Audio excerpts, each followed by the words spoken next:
Shabbat Shalom. Our scripture reading for today is Job chapter 19, verse 23 through 25. Oh, that my words were now written. Oh, that they were printed in a book, that they were graven with an iron pen, and lead in the rock forever. For I know that my Redeemer lives, and that he shall stand at the latter day upon the earth. Shabbat Shalom, family. Our selection today, I know my Redeemer lives.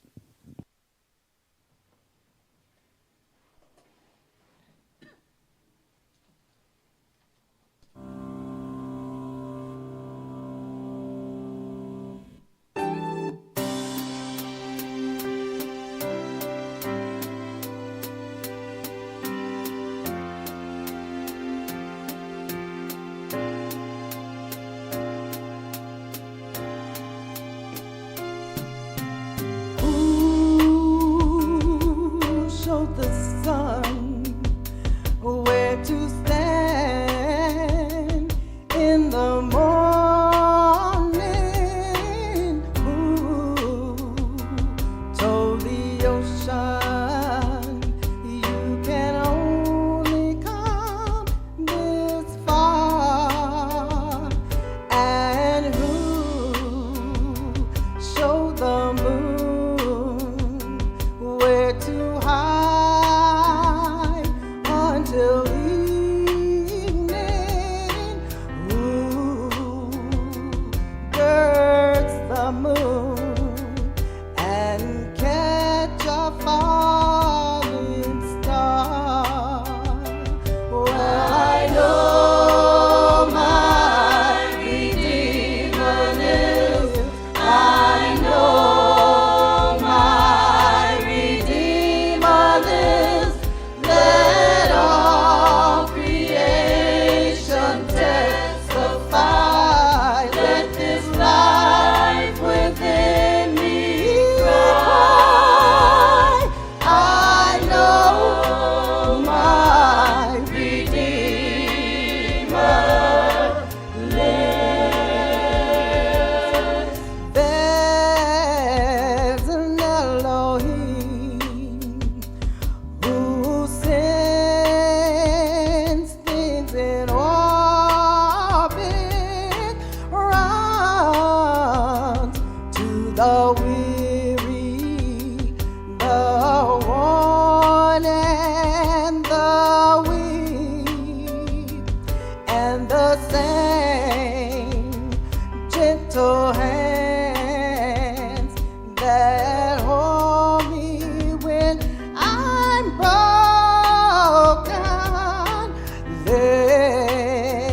They conquered death to bring me victory.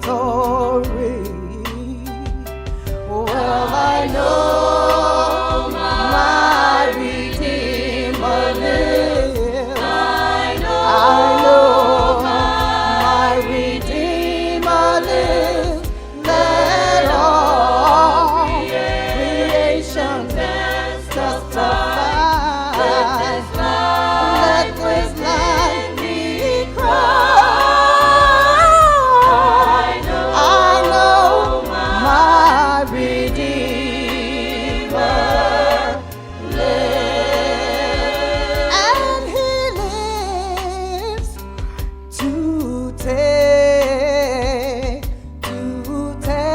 away my shame.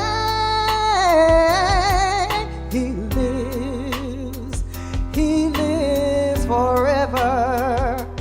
He lives, I proclaim. But the payment for my sins was the precious life he gave, and he is alive, and there is an empty grave. Well, I know my Redeemer lives. I know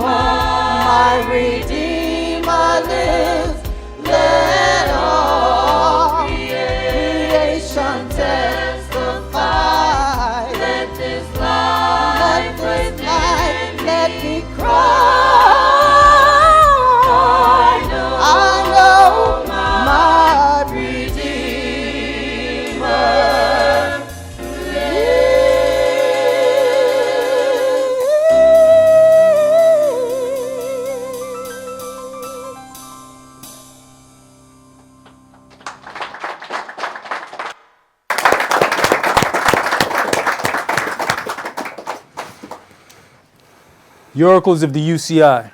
1 Peter chapter 4, verses 7 through 11. But the end of all things is at hand. Be you therefore sober, and watch unto prayer. And above all things have fervent love among yourselves, for love shall cover the multitude of sins.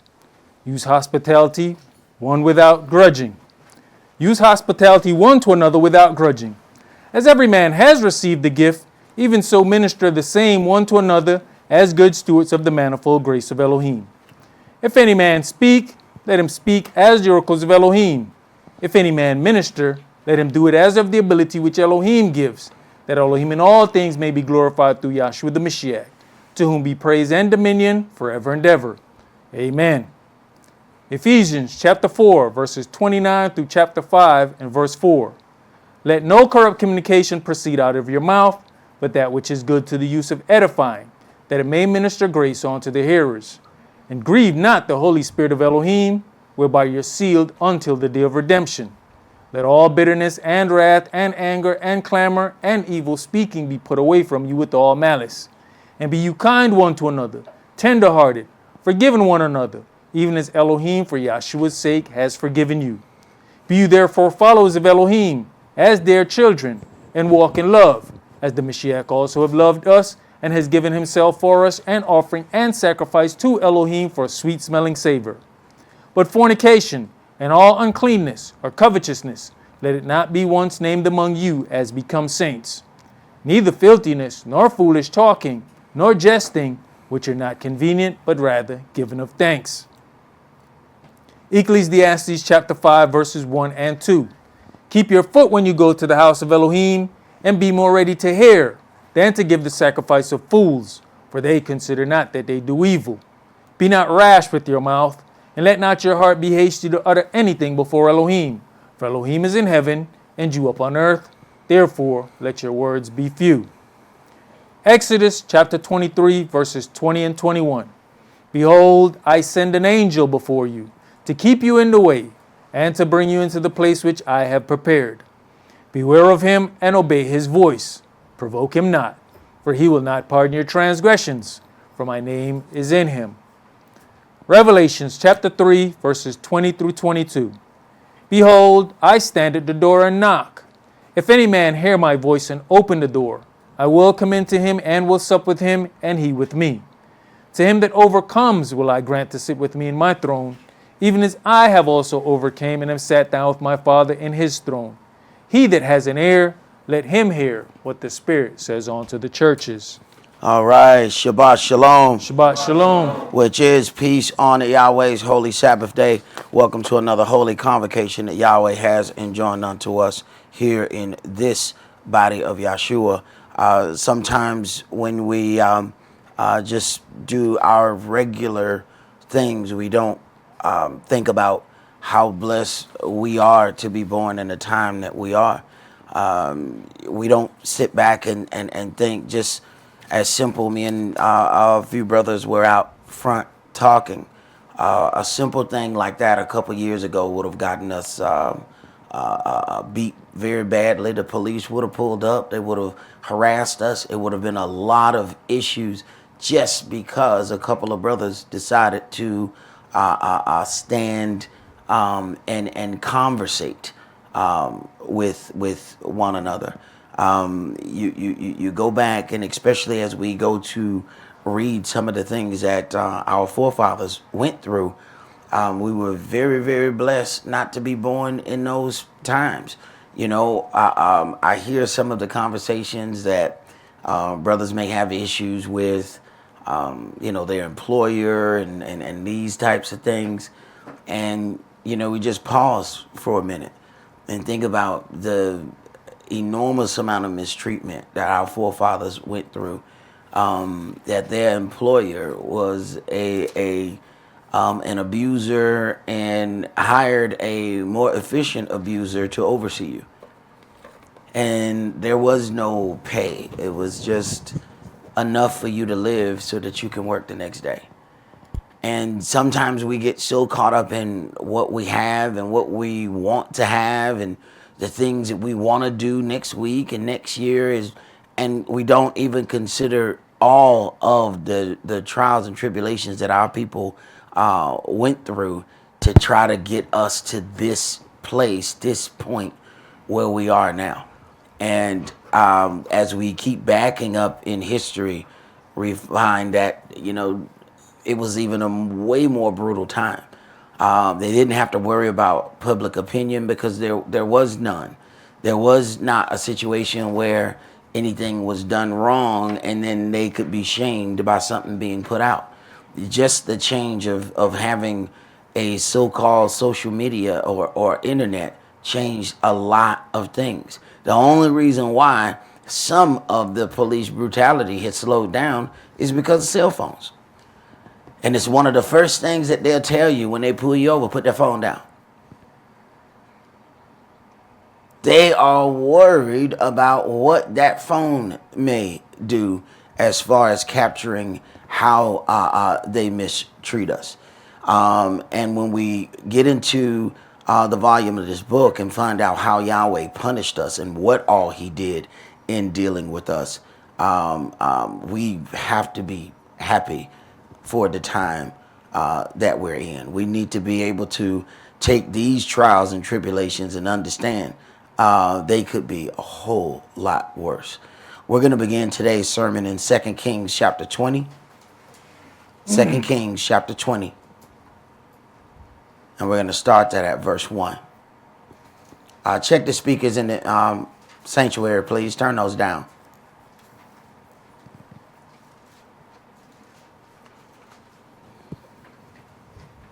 Second Kings chapter 20 and verse 1. In those days was Hezekiah sick unto death. And the prophet Esaias, the son of Amoz, came to him and said unto him, Thus says Yahweh, set your house in order, for you shall die and not live. Then he turned his face to the wall and prayed unto Yahweh, saying, I beseech you, O Yahweh, remember now how I have walked before you in truth and with a perfect heart, and have done that which is good in your sight. And Hezekiah wept sore. All right, now if Yahweh brings this forth to you and tell you, go ahead and get your house in order, which is a blessing in itself, that, hey, go ahead and get your house in order because you're about to go away from here. Now, that may hurt our feelings, but at the end of the day, we could just give up our last breath in one moment and a second, and whatever you didn't get in order is not in order. So getting your house in order or having the opportunity to get your house in order is a seriously good blessing, but it's still very, very difficult to hear that you need to go ahead and get your house in order because you are about to die. Now, how quick do you move? See, Israel kind of funny. If we just say, hey, look, man, it might be some things, that might come down. You might need to, do such and such. Like Noah going and saying, hey, Yahweh gonna, rain a flood upon this place and y'all need to get it, man. Man, get on out of here, man. Ain't nobody trying to hear you. But he get our attention when he said, all right, get your house in order, you about to die. That's probably the fastest you gonna see us move. You probably not gonna see us move any faster than that. Go ahead. Verse 4. And it came to pass, afore Esaias was gone out into the middle court, that the word of Yahweh came to him, saying, Turn again and tell Hezekiah, the captain of my people, Thus says Yahweh, the El of Dawid your father, I have heard your prayer, I have seen your tears. Behold, I will heal you. On the third day you shall go up onto the house of Yah. Now, do we have the testimony to do that? It says, verse 2, then he turned his face to the wall and prayed unto Yahweh, saying, I beseech you, O Yahweh, remember now how I have walked before you in truth and with a perfect heart, and have done that which is good in your sight. Do you have that kind of testimony? When he sends somebody to you and tell you, all right, the day your last day, go ahead and do that stuff, go ahead and finish everything you're doing. Do you have a testimony to say, wait a minute. Let me tell you about my work. Do you have something? And it's so interesting when you listen to these for-profit prophets that you'll find on the TBN channel. They'll tell you how it has nothing to do with works. It has nothing to do with works. I don't know what book they read. They take that out of context. Your deeds are your works. How did you treat people? That's your works. Everything you do is your work.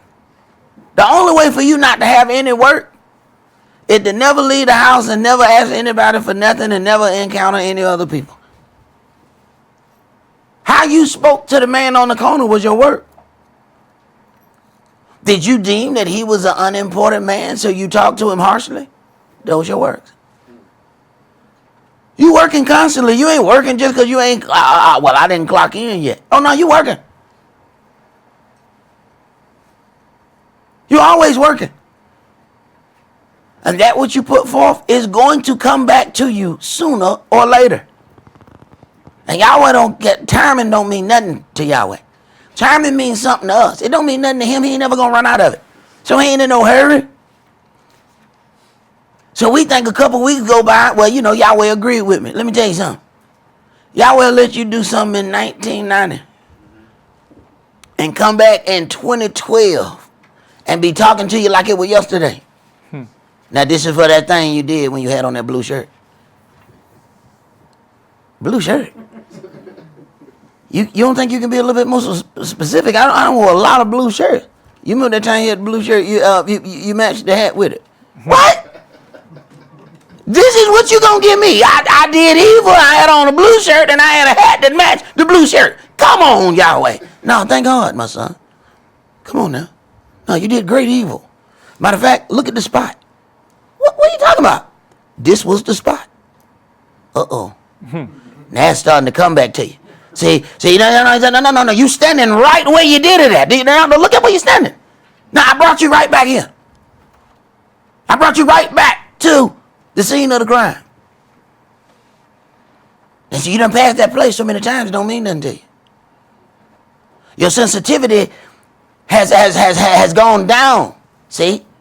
Because you think that Yahweh has forgotten, everything done calmed down, so it's all done deal. Hey, the man who cursed Dawid, how many decades later before he had to answer for that?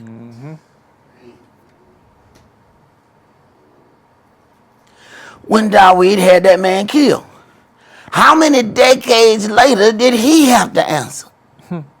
So you understood Dawid knew exactly what he was doing when he was dealing with that man, because he knew how Yahweh dealt with him. See, we think that if the punishment doesn't come right then, okay, I'm forgiven. Yes, you're forgiven. Here's the problem. You still ain't atoned, though. You still ain't atoned, though. Yeah, you got past step one. All right. There's levels in this thing. Go ahead, Pri. Verse 6. And I'll add on to your days 15 years. Check that out. Do you have the kind of testimony that when he tell you it's your last day, that when you start crying, he said, you know what? Throw 15 onto that thing. Go ahead, throw 15. You know what? I just found 15 years. I was looking on the floor. I said, what is that? You know what? They go 15. Get the hezzy. Go and get him 15 the hezzy. I just found me 15. I wasn't going to do nothing with him. You know. Go ahead. And I'll deliver you and this city out of the hand of the king of Assyria. And I'll defend this city for mine own sake. Wait a minute. If I have to uphold you, then now everybody around you gets to partake in the blessing of me restoring you. But you know, them people don't really care like that. They think that they restore it because of them. Understand, destruction was coming to them, but because he is going to restore this man, guess what else? Everybody else get to live in a certain kind of peace, not because of something they did, but because of his testimony. Ain't no different in the house. You don't get no thanks for none of the joy or any other stuff you bring in that house. Everybody in the house feel like, hell, we supposed to have joy. Hell, the light supposed to be on. Hell, the light fairy bring these lights in here.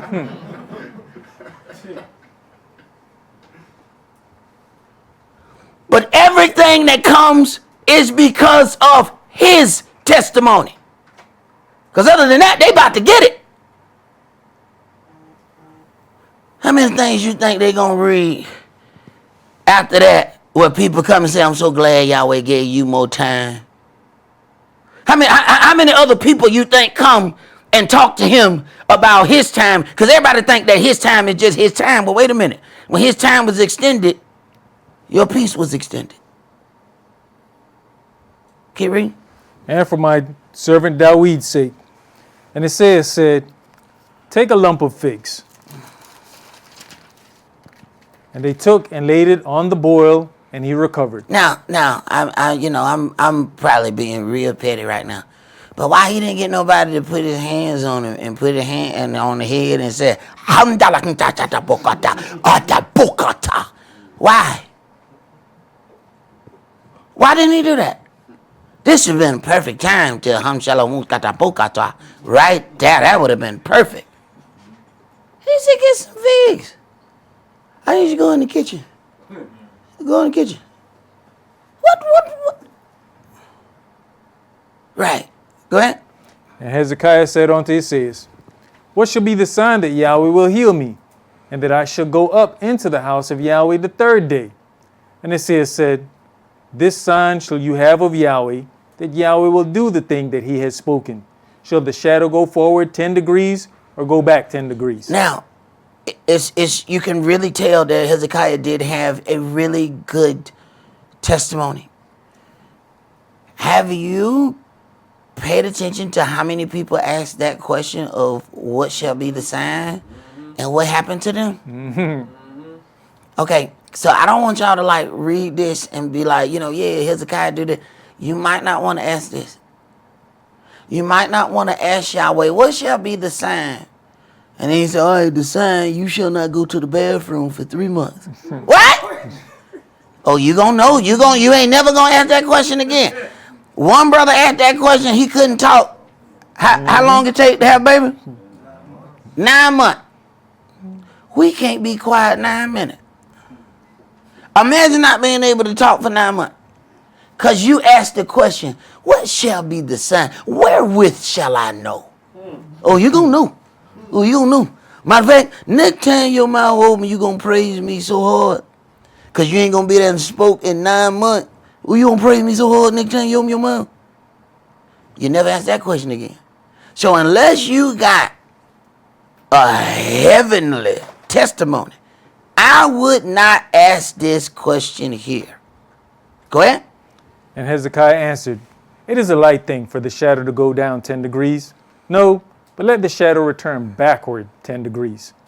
And Isaiah the prophet cried unto Yahweh, and he brought the shadow 10 degrees backward, by which it had gone down in the dial of Ahaz. All right, so if we're dealing with the people who have those so-called Eunuch calendars or all of those things, how do we deal with when Yahweh causes a change?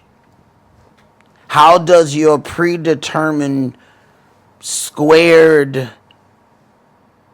time, how does it go into the equation of the Creator doing what he wants to do?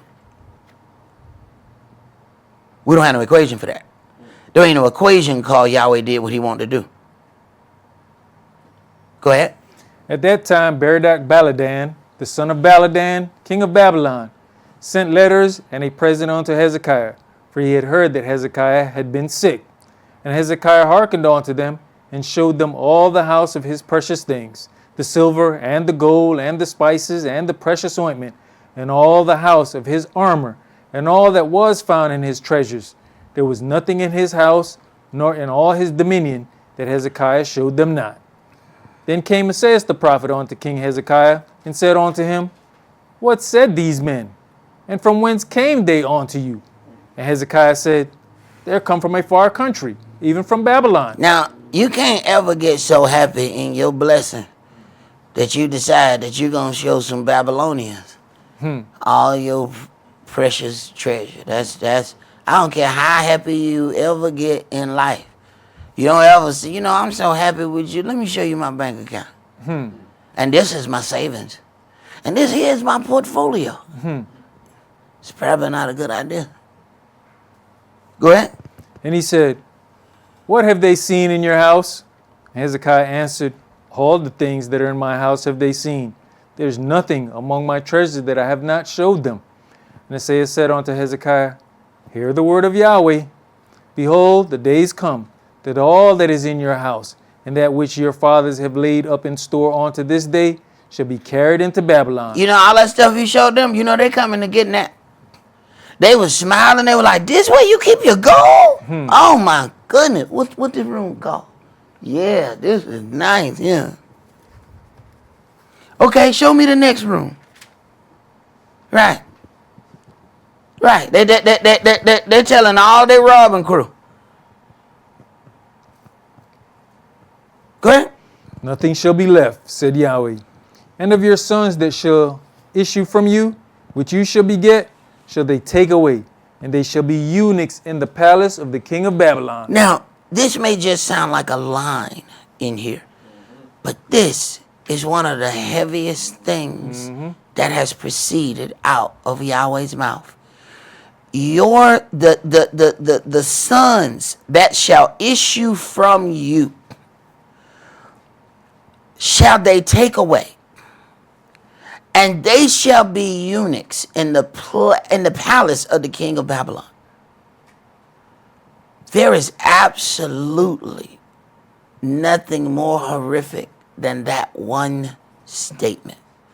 And a lot of times we go past these things, we read and we keep going, but we're going to have to get into what a eunuch is on each level. And this level is not good. They shall be eunuchs in the palace of the king of Babylon. Keep reading. My brother, when you talk about that, like you said, we go past it and don't look at the severity of it. You're of royalty standing in somebody else's palace, but you will never, ever be able to be in a ruling position again. But do you see how poetic, y'all? And I keep trying to explain that to people. When something happened to them, they always had this "woe is me," and then they always feel sorry for themselves, and they don't really see the poetic part that his punishment is so poetically done that it's directly connected to what the hell you did. Kings come forth out of the loins of the previous king. If they are eunuchs, they are then castrated. There will nothing else proceed out of them. And then they are servants in a palace, but they were supposed to be kings. Oh, he is poetic. Oh, okay, so you couldn't follow my instructions? Oh, I'm sorry, my instructions was difficult to you. It was very hard for you to follow my instructions. Oh, I'm sorry, I'm harsh. I'm rough. All right, I tell you what. I'm going to let you be a servant in his palace. Then we'll talk about, let's give it a couple 100 years and we'll have this conversation again. And then I want you to tell me how rough I am again. When I let them Babylonians wrestle with you. Oh, he in the point making business. Go ahead. Then said Hezekiah unto Isaiah, good is the word of Yahweh, which you have spoken. And he said, is it not good, if peace and truth be in my days? And the rest of the acts of Hezekiah, and all his might, and how he made a pool and a conduit, and brought water into the city, are they not written in the book of the Chronicles of the kings of Judea? And Hezekiah slept with his fathers, and Manasseh his son reigned in his stead. Now, it's really sad. That Yahweh says all of these things, and then Hezekiah said, isn't it good? Because it ain't going to have where I'm living. I mean, that sounds like some butt, son. Ooh, wee. Son, it don't look good for you. But hey, for the next 15, though, that's hey. But for the next 15, hey, party all the time. But understand something. That was about to come to them right then. Why? When he says, Hezekiah, get your affairs in order, you shall die. What is he doing? Right there, he was already going to say, all right, you dying, I'm finna bring all this evil, but I'm not going to do it in your days. So, when he gives Hezekiah 15 more, that means the army and the Babylonians got to wait 15 more. That means the people got 15 more years of peace, and it didn't have a damn thing to do with them. They got 15 more years of living, enjoying their own lives under the power of their own people, and it didn't have a damn thing to do with them. How many of them you think went and said, I'm so thankful, Hezekiah, that you had a good rapport with Yahweh. I'm so glad, Hezekiah, that you had a good testimony with Yahweh. No, they enjoying themselves.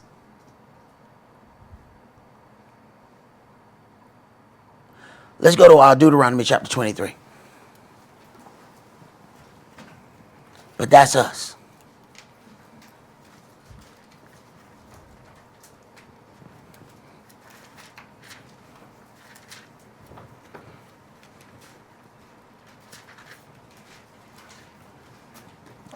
Deuteronomy 23, and I want to read verses 1 through 8. He that is wounded in the stones, or has his privy member cut off, shall not enter into the congregation of Yah. He shall not enter into the congregation of Yahweh. You have to consider something that these things were placed upon some of those children, and if someone had this happen to their child voluntarily, then that child would be able to then go amongst the palace of the heathen and work in that palace. And there's a consistent need for these eunuchs in these places. And it's just, and when we think Babylonians, we just automatically go Gentile. Understand, them same Muslim folk who love to speak to us on the corner, understand, they had harems. And with their harems, they got 30, 40, 50 wives. They can't trust no regular man around 30, 40, 50 hungry women. Here's where the eunuchs come in. And they're not going to castrate their people. They're going to castrate somebody else's. So we don't understand just how deep when Yahweh said your kids going to be eunuchs. All because you didn't wholeheartedly feel your culture.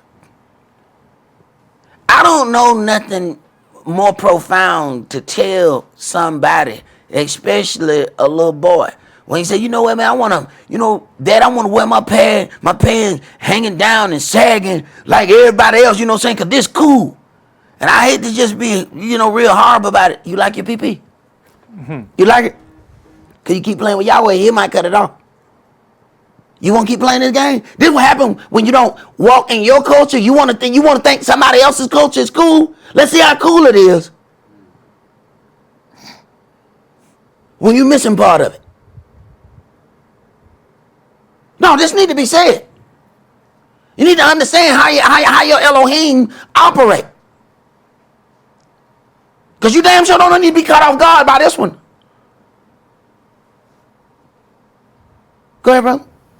Even what you're saying, and you say it, and you might think about the physical cutoff, but the promotion of that lifestyle is you might as well not have a pee-pee. Right.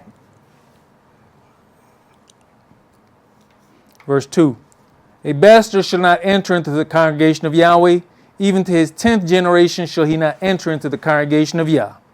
An Ammonite or a Moabite shall not enter into the congregation of Yahweh. Now, wait a minute. It says, verse 1, he that is wounded in the stones, or he that has his privy member cut off, shall not enter into the congregation of Yahweh.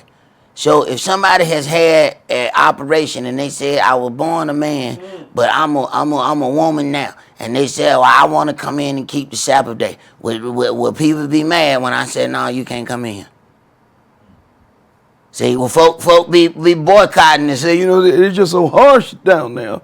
Over there, they just, oh my goodness, they wrong. We have to be inclusive of everybody. Hey, look here. Find Yahweh email and send it to him. Tell him how you should have. He that is wounded in the stones or have his privy member cut off shall not enter into the congregation of Yahweh. I don't know where you're going to go. I just know where you ain't going to go. I don't know where that place is. And then on top of that, this most of these situations at this point is voluntary. This is people deciding that they were going to have that done to their children. When you get into that, there's a thing that they call female circumcision, which is one of the sickest things. This is where the woman, the little girl, is given an operation to make sure that the girl cannot engage in any sexual activity. At that point, she is just, for the purpose of, doing certain things, but she'll never get any pleasure at all. And these are grown people who are making that decision for the child. The child ain't making this decision. And then sometimes folks be like, man, I don't know. Where you got to go, man? I got to go to church, man. My daddy making go to church. You better be glad your dad didn't send you nowhere where they be having them operations.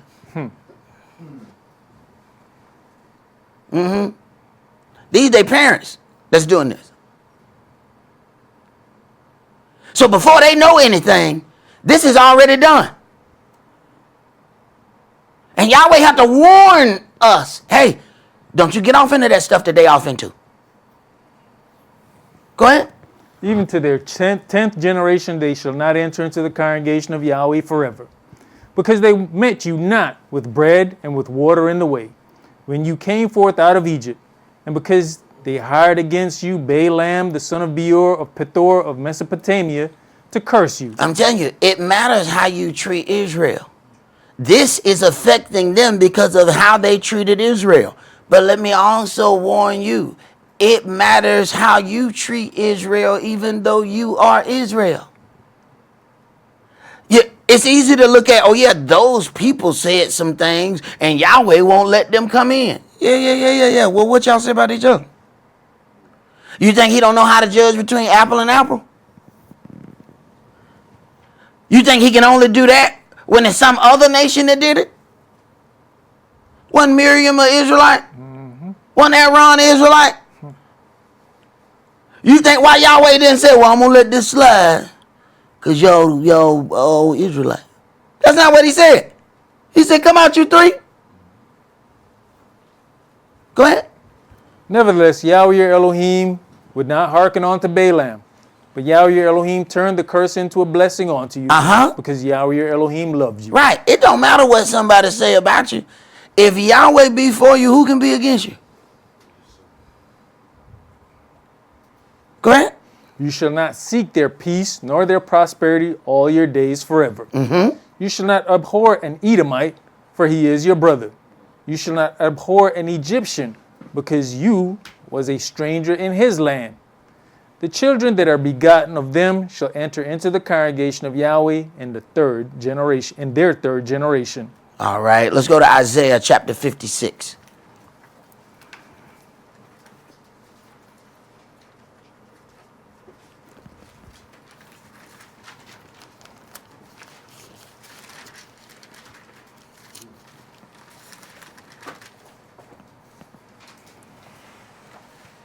You have to think what kind of meditation that our people have to go through to figure out, okay, why did he give us this punishment? Because understand that some of this stuff is happening to them. We're talking generations later. You're talking about the fathers did something, and 40 years later, they're in the midst of some things trying to figure out, why are we going through this? And then they got to go back and look at the deeds of their parents so they can figure out why they going through what they're going through right at that moment. And some of us have really given our children a polished view of our upbringing. We didn't go. We was born in a manger. We was swaddled. And then I met your daddy. Hell no, that ain't how this story went. There's something wrong. There's a whole hell of a lot missing in that damn story. Right. Go ahead. But isn't that the same with us? We had to figure out why we were in punishment. Nobody could tell us why we were made slaves. Mm-hmm. So we had to go ahead and... You got it. Nobody could answer. That was the one question that nobody could answer. You ask that question in church, they just look at you and be like, because, Vacation Bible School wasn't really meant to like go into nothing deep. It was, they had an excess of cookies and juice. You know what I'm saying? I don't know where the hell they get the cookies and juice, but after you've been playing basketball all day, hey, man, them damn cookies, hey, them things was delicious. And they were the plainest cookies ever. But damn it, after you've been playing basketball all day, damn it, that juice was made up. What kind of juice is this? This is delicious. Bro, we've been like that. Hey, so we were lined up at the shush. So we can get some cookies and that juice. All right? But you turn around and out of nowhere, out of them little hood kids, come a question. Hey, Deacon, why were we made slaves? And the whole Vacation Bible School get quiet. And it would be like, it would be the troublemaker dude who asked that question. Either me or one of my friends. So one of them asked that question and it's completely quiet. They never had any answer for ever. And then we have to get in here just like you said. And oh no, now I understand why he did this. Now I understand why he did that. Now the various, not just the punishment in itself, but the intricacies of why you have to do this, why you got to go through that, why you got to deal with this. But we'll sit up there all day and woe is me. That's because we think because Yahweh has the grace of hiding from others what we've done, we think that he's hidden it from himself.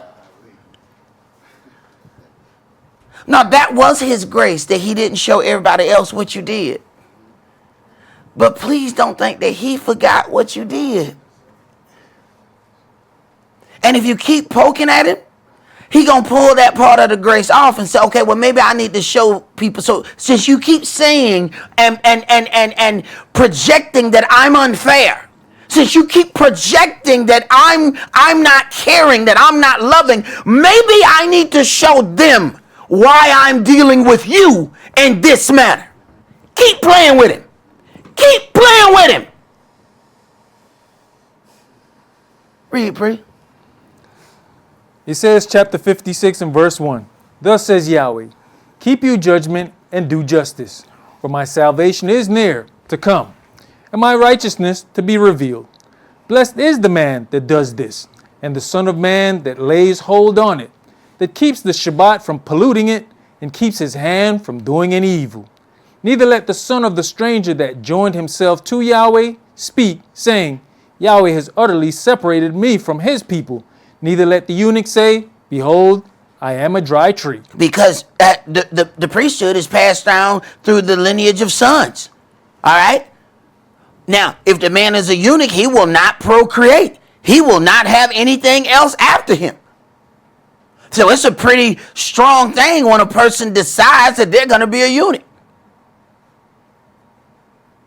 Because there's a situation where some just make that decision on their own, and then there's some where the decision was made for. So then Yahweh said, but if you follow me, I can give you something better than natural offspring. I can give you something better. Go ahead. For thus says Yahweh unto the eunuchs that keep my Shabbats, and choose the things that please me, and take hold on my covenant. Even unto them will I give in mine house and within my walls a place and a name better than of sons Better and of than of daughters. sons. Better than of sons. So it's this priesthood follows the lineage of the male. You ever wonder just how the Muslims have to be over there laughing at the doctrine of I'm Jewish through my mother? When these people know what lineage is, they have to be. It's got to be. It's certain things that they just won't put on TV for. Because anybody who knows anything about lineage and about kingship, you can't be Jewish through your mother if the kingly line, every part of this king is handed down to a son. What the hell did that have to do with your mama?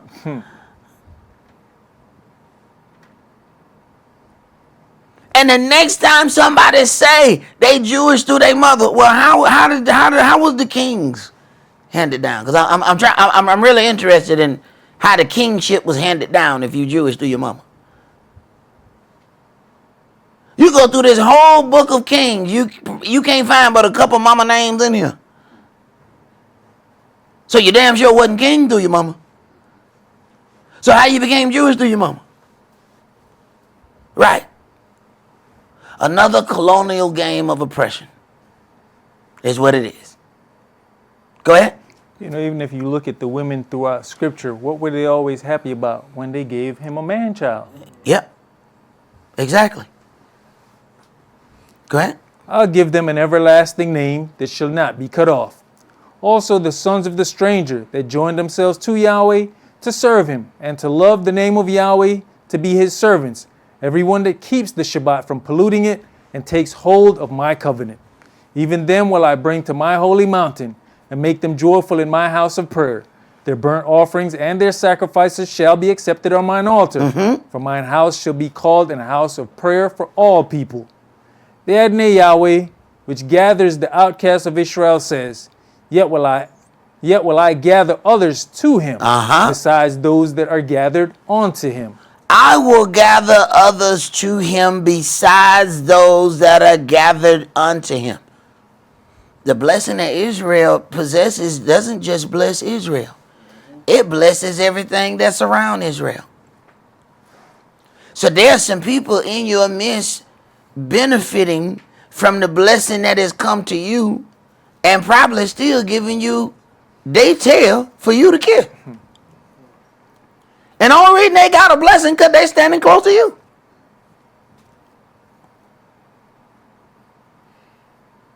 But we don't even consider anything like that. Let's go to Matthew chapter 19.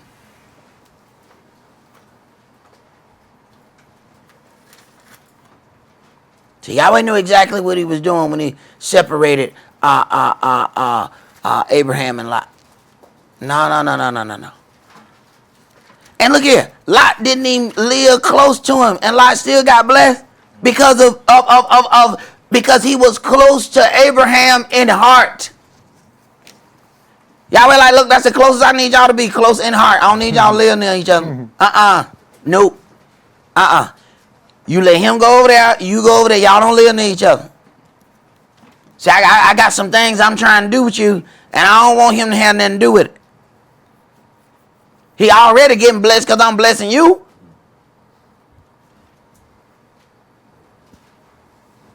Matthew 19, and let's read verses 1 through 12. And it came to pass that when Yahshua had finished these sayings, he departed from Galilee and came into the coast of Judea beyond Jordan. And great multitudes followed him, and he healed them there. And the Pharisees also came unto him, tempting him, and saying unto him, Is it lawful for a man to put away his wife for every cause? And he answered and said unto them, Have you not read that he which made them at the beginning made them male and female, and said, For this cause shall a man leave father and mother, and shall cleave to his wife, and they two shall be one flesh? Wherefore they are no more two, but one flesh. What therefore Elohim has joined together, let not man put asunder. This let there no more be two, but one flesh. So they are supposed to think in conjunction with one another, operate in conjunction with one another. Go ahead. They say unto him, Why did Moshe then command to give a writing of divorce and to put her away? He says unto them, Moshe, because of the hardness of your heart suffered you to put away your wives. But from the beginning it was not so. And I say unto you, whosoever shall put away his wife, except it be for fornication, and shall marry another. Because you know that this is how we operate. That there's a whole lot of people now that feel exceptionally justified because they got divorced and got remarried. And they really think that they are doing it. This is exactly what, and this is New Testament. Go in the shush and say this right here. You know how many problems you're going to have? This one verse right here. Go in the shush. Go right in there and say, whosoever divorced his wife and married another commit adultery, and walk out. But they're going to throw all kind of hats at you. They're going to pick up a pew and throw it at you. But this New Testament. This ain't old. This ain't the old. Go ahead. And whoso marries her which is put away does commit adultery. Now you're gonna be. Now you in deeper problem. Now see, go in the shush and say, all right, which one of y'all got divorced? Okay, now who married the one who got divorced? Y'all committing adultery. You better run. When you say it, run. Have your Bible already tucked. You don't need to be able to pick it up. Have it tucked. Cause you about to get assaulted, Jack. Cause they gonna say, oh no, you dealing with some antiquity. Wait a minute, I thought we were dealing with the New Testament. I thought y'all told me y'all love the Lord. Oh, you only love him on certain days? You don't love him today. I don't love him if you're gonna read that. Oh, okay. All right, okay. Now you understand why some people love you on Monday, but they don't love you on Tuesday. All depends on what you read that day. Okay. All right. I didn't read the right thing today. I can't get no love. Is that what it is? You read this in the wrong place. You ain't get no love that day. Go ahead. His disciples say unto him, If the case of the man so be with his wife, it is good not to marry. But he said unto them, All men cannot receive this saying, save they to whom it is given. For there are some eunuchs which were so born from their mother's womb. All right, that means they do not have the desire to procreate. They were born without that desire. Go ahead. And there are some eunuchs which were made eunuchs of men. These are people who had their privy member removed. Go ahead. And there be eunuchs which have made themselves eunuchs for the kingdom of heaven's sake. These are people who made a decision and said, I will not operate in any other manner because I want to devote myself to my Elohim. So there's different levels of how they became eunuchs. Go ahead. He that is able to receive it, let him receive it. He that is able to receive it, let him receive it. So, brother, I want you to read the words here from the next graphic, because we need to go into a little bit more of this part of what they use those eunuchs for. The Eastern slave trade differed from the Atlantic slave trade in that there were many more women involved. Now, we all the time have people, of course we know about the transatlantic slave trade. Of course we talk about what the Euro Gentiles have done to us. But what we let get by when we stop at the corner store, the Arab loves to come at you, you know. Assalamu alaikum, my brother. Hey, look here, man. Nah, shalom. Shalom. So he want to act like I'm more of a brother to you than those people. No, the hell you ain't. Matter of fact, their slavery went on longer than the slavery did dealing with the Euro Gentiles. And they did some much more harsh stuff. Keep reading. The reason for this was that the sex trade was an important part of the Muslim market for slaves. The use of slaves, however, depended upon the chronological era and the country where they were enslaved. They were also used for labor, largely agricultural labor. All right, go to the next graphic. Women and girls. Women appear to have been used both for domestic servants and for sexual purposes. The sex trade was an important part of the Muslim market for slaves. So understand something. Now, as we as a people, especially upon the destruction of the daughter of Babylon, and we are forced to make a pilgrimage, do understand that our people gonna have to go through the land of these individuals. All right. Okay. I right now I need to I need to explain something to my sisters. All right. A Muslim can look at a woman like this and say, "Oh my God, she is sexy." Oh my God, they got to have that. This is all he saw. But you gonna go out there with your ass hanging out, and you think you ain't gonna get took? All right, keep playing. Keep playing. Keep playing. Keep playing. Go ahead, bro. For that reason, not only women were in large demand, but young girls as well. It is difficult to say just what proportion of women and girls were used in the sex trade. Given the preponderance of female slaves, that seems to have been a very important part of the demand. Now let's deal with the boys. The African boys taken by the slavers were often castrated before puberty. So y'all still at the video game playing stage. Damn, man, I hate this thought, but that's the only joystick you gonna have. That damn that controller. I know I was wrong before I said it. I know I was wrong before I said it. But I hope you got an extra PlayStation controller, because this is it. This is it. I bet you learn how to keep your damn culture. Keep reading. At the ages of 8 through 12 years. The purpose was to fill the demand for eunuchs. So this is what the little boy slaves are for. They are automatically going to castrate you. They will use the women for the sex trade, and you will be castrated. You don't think your culture important? Go ahead. No one knows the numbers involved. Estimates suggest that hundreds of thousands of boys suffered castration. So remember that when Haji at the corner try to act like you his brother. Man, go play with somebody else, man. Don't play with me. Don't play with me, man. Go ahead. It is believed that a very large number of those castrated bled to death or died of infection because of the unsanitary conditions involved. Now let's go to 1 Corinthians chapter 7.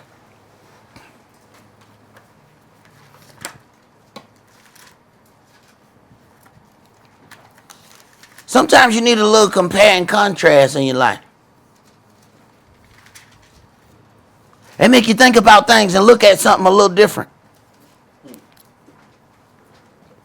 When Donna went out to see how the children of men, them women live, what happened to her? Okay. She got took, right? Okay. All right. And these brothers, y'all think it's a cool thing.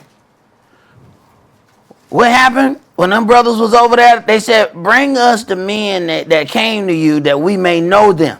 All right. So when y'all walk around, it look real cool to have your pants hanging down showing your draw. And when you walk up into one of them,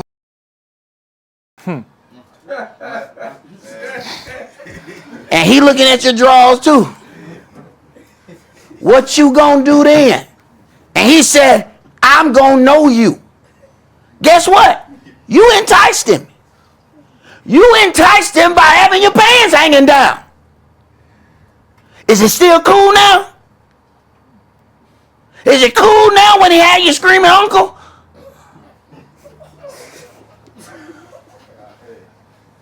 Is it still cool? Wait a minute. Those were were men that beat at the door. The angel had to save him from these rough men who said, now these gangs, hold on now. Wait. So y'all say, man, where is he coming from? They going to open them prison houses, right? Yep. What you think coming out of there? They've been in there 30 years. They ain't did nothing but pump iron. And then they looking at you. And you just show him your pretty silk draw. Okay. Keep playing. Keep playing. He been in there 30 years. He got neck muscles.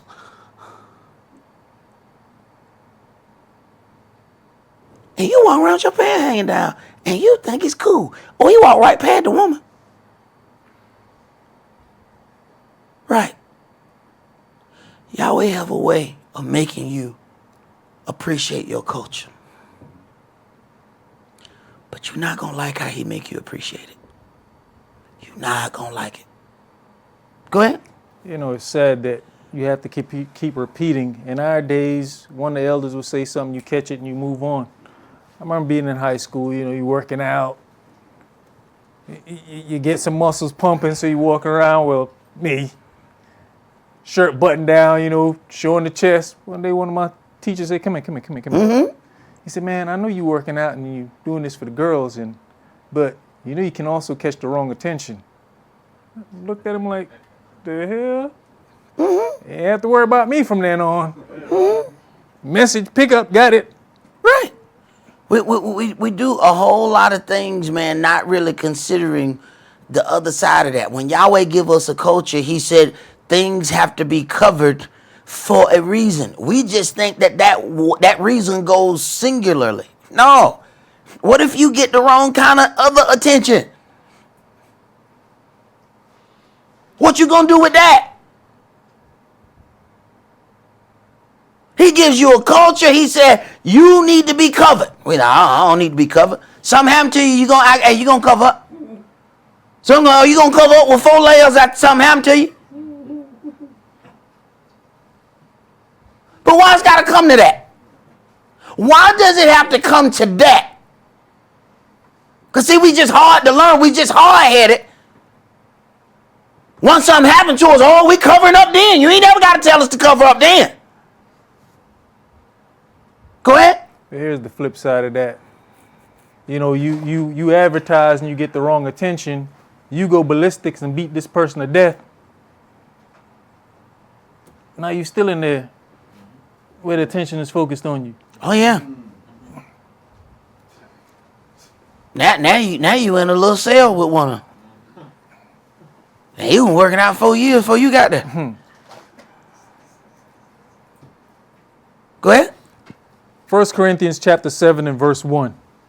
Now concerning the things whereof you wrote unto me, it is good for a man not to touch a woman.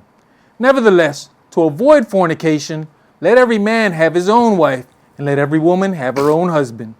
Let the husband render unto the wife due benevolence, and likewise also the wife unto the husband. The wife has not power of her own body, but the husband. And likewise also the husband has not power of his own body, but the wife. Now, you know, most brothers read that first, the wife have not power over her own body. Brothers love to read that part, but the husband. Now, they think the scripture ended right there. Now, they done closed the book, and then they like, it wrong, and then watch this. Watch this. Now, they done. Wait a minute, but you know, they keep going. They keep going. And likewise, also the husband has not power of his own body, but the wife. We didn't read that part. We read the first part, but not the second part. Go ahead.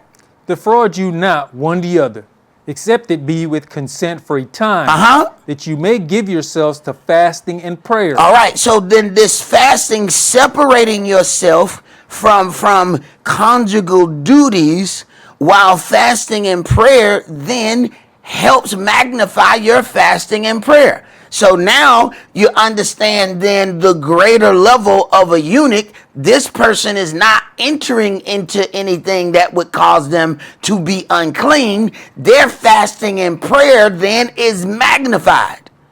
That's why it talked about those who had made themselves eunuchs for the kingdom. because they have made a decision.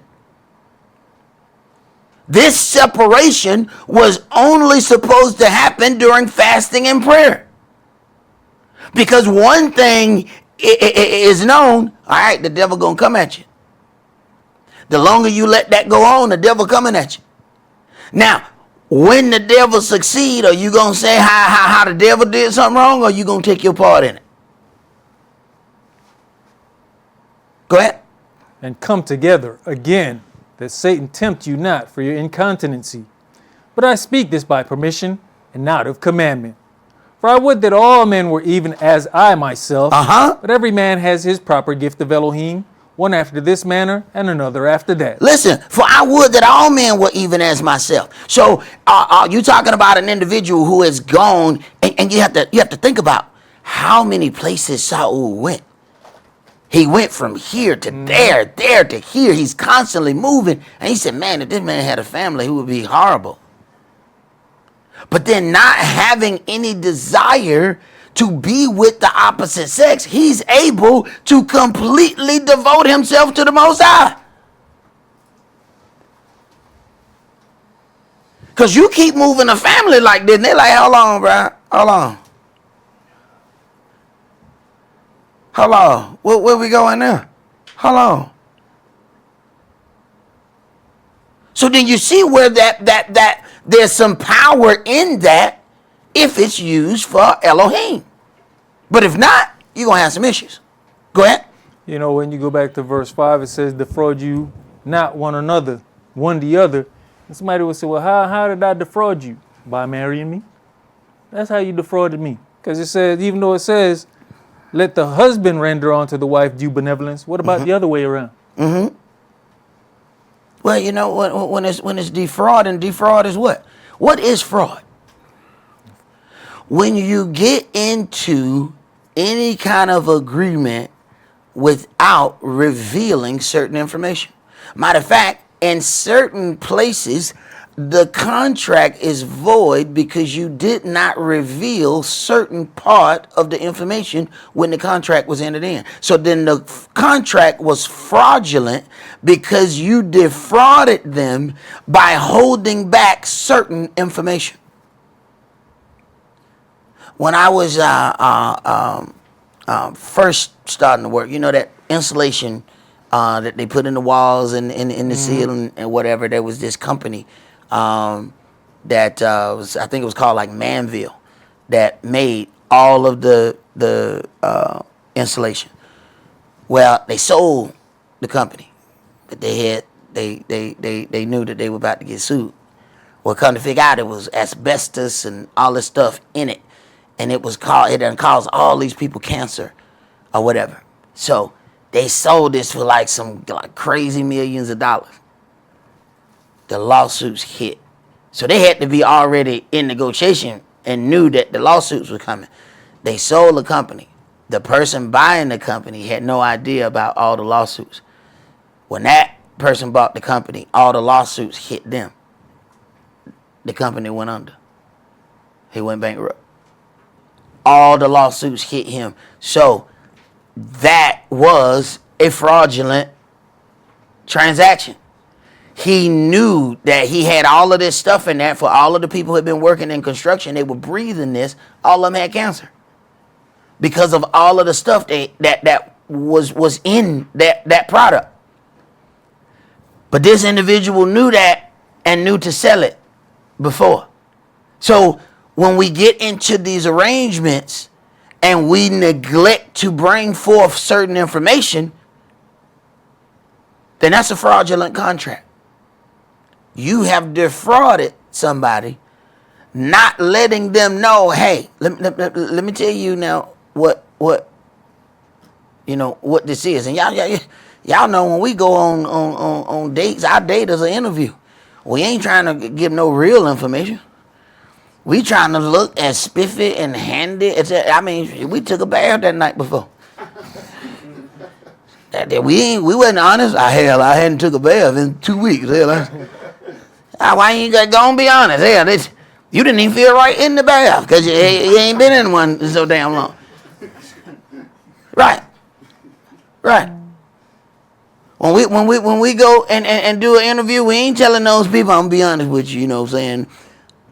The Monday after the Friday that I got paid, I'm probably gonna be late. That we ain't being honest. We're not going in there. We go, yes, I'm a very good employee. I will be an asset to this company. We ain't going in there. We are. So we have gotten accustomed to defrauding then, right? Okay. Keep reading. Verse 8. I say therefore to the unmarried and widows, it is good for them if they abide even as I. But if they cannot contain, let them marry, for it is better to marry than to burn. And unto the married I command, yet not I, but the Adonai, let not the wife depart from her husband. But and if she depart, let her remain unmarried, or be reconciled to her husband, and let not the husband put away his wife. You know, one of the things that I really hate that the word is used for is when, and oftentimes this is, I see this more so on the brother side, where brothers will completely misuse their spouse and then come and use the word to keep the spouse, the woman, there while they mistreat her. And then want you to come and justify it. That part gets all the way under my skin. Go ahead, bro. But you know, like I say, why Moshe gave you bill of divorcement? Because the hardness of your heart. Right, because if you stay together and you don't want to be together, then somebody going to start putting their hands on somebody, and not in a good way. Go ahead. But to the rest speak I, not the Adonai. If any brother has a wife that believes not, and she be pleased to dwell with him, let him not put her away. And the woman which has an husband that believes not, and if he be pleased to dwell with her, let her not leave him. For the unbelieving husband is sanctified by the wife, and the unbelieving wife is sanctified by the husband. Else were your children unclean, but now are they holy. But if the unbelieving depart, let him depart. A brother or a sister is not under bondage in such cases, but Elohim has called us to peace. For what knoweth you, O wife, whether you shall save your husband? Or how knoweth you, O man, whether you shall save your wife? But as Elohim has distributed to every man, as the Adonai has called everyone, so let him walk, and so ordain I in all churches. Is any man called being circumcised? Let him not become uncircumcised. Is any called in circumcision? Is any called in uncircumcision? Let him not be circumcised. Circumcision is nothing, and uncircumcision is nothing, but the keeping of the commandments of Elohim. Let every man abide in the same calling wherein he was called. Are you called being a servant? Care not for it. But if you may be made free, use it rather. For he that is called in the Adonai, being a servant, is the Adonai's free man. Likewise also he that is called, being free, is the Mashiach's servant. You are bought with a price. Be not you the servants of men. Brethren, let every man, wherein he is called, therein abide with Elohim. Now concerning virgins, I have no commandment of the Adonai, yet I give my judgment, as one that has obtained mercy of the Adonai, to be faithful. I suppose therefore that this is good for the present distress. I say that it is good for a man so to be. Are you bound unto a wife? Seek not to be loosed. Are you loosed from a wife? Seek not a wife. But and if you marry, you have not sinned. And if a virgin marry, she has not sinned. Nevertheless, such shall have trouble in the flesh, but I spare you. You know, if you don't know the definition of marriage, this don't really make sense to you. Verse 28, but and if you marry, let's start at 27. Are you bound unto a wife? Seek not to be loosed. Are you loosed from a wife? Seek not a wife. But and if you marry, you have not sinned. And if a virgin marry, she has not sinned.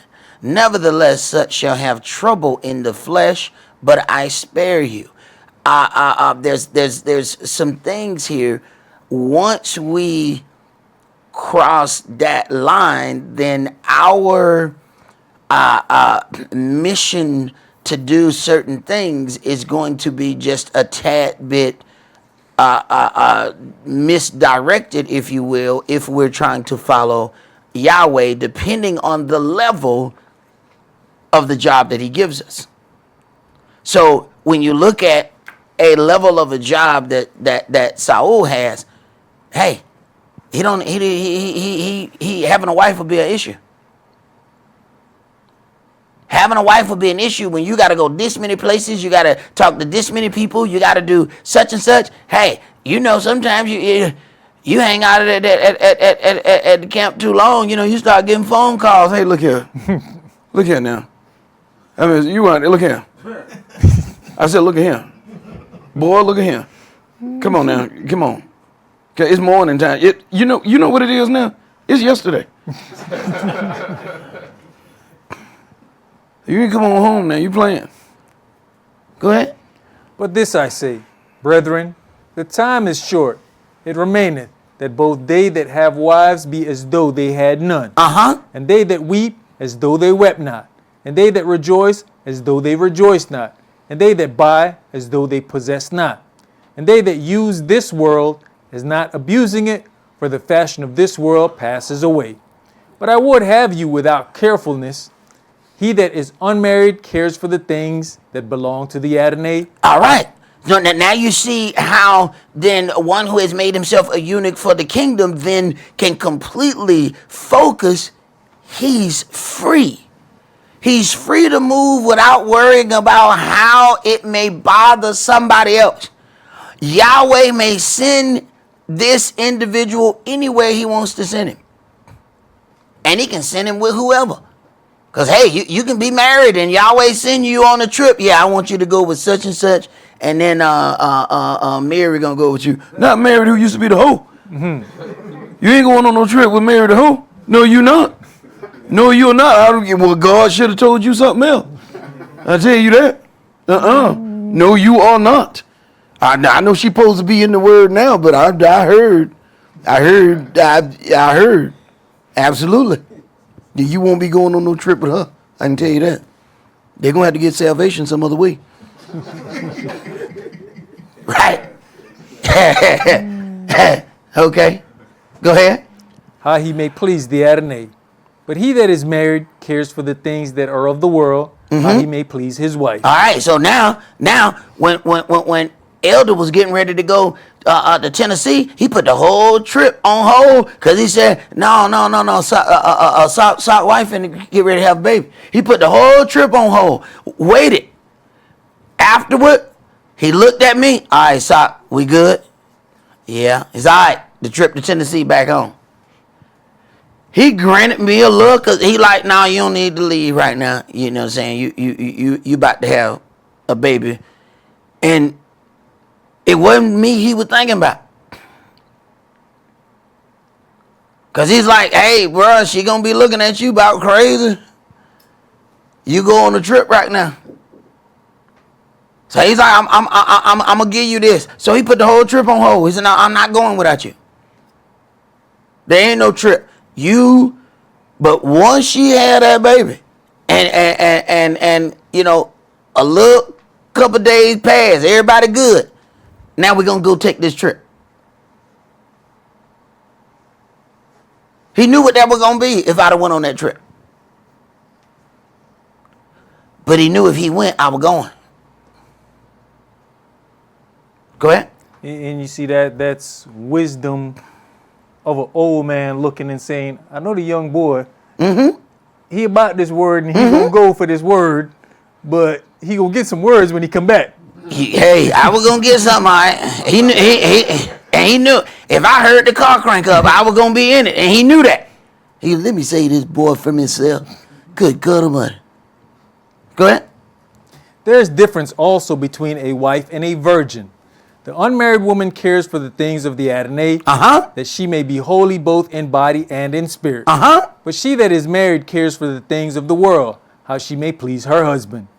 And this I speak for your own profit, not that I may cast a snare upon you, but for that which is comely, and that you may attend upon the Adonai without distraction. That you may attend upon the Adonai without distraction. Now, depending on what kind of spouse you have distraction. You marry the wrong kind, you got distraction.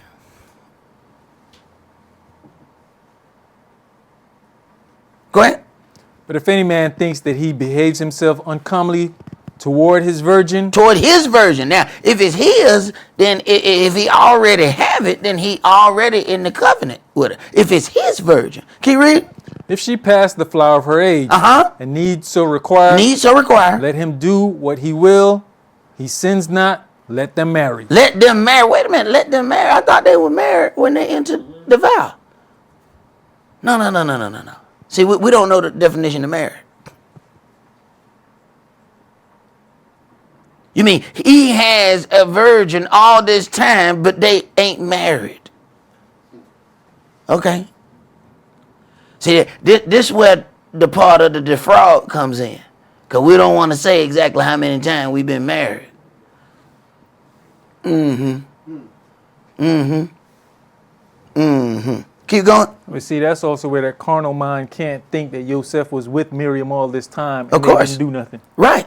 Because they can't allow their minds to go anywhere where a man can actually be with a woman and not cross the line of entering into a sexual relationship. And a lot of times what happens is when somebody can't do something, they think you can't either. So if they can't be in a room without engaging in that, they don't think you can either. So that's why they say, oh, you must have done, such and such. They can't think holiness can go that way. Now, we can't get mad at somebody if we done already, done something and then they say, hey, I think you're doing something. Well, hell, you did do something. You know what I'm saying? So you can't, undraw that line. You can't never undraw something once you draw it. All right?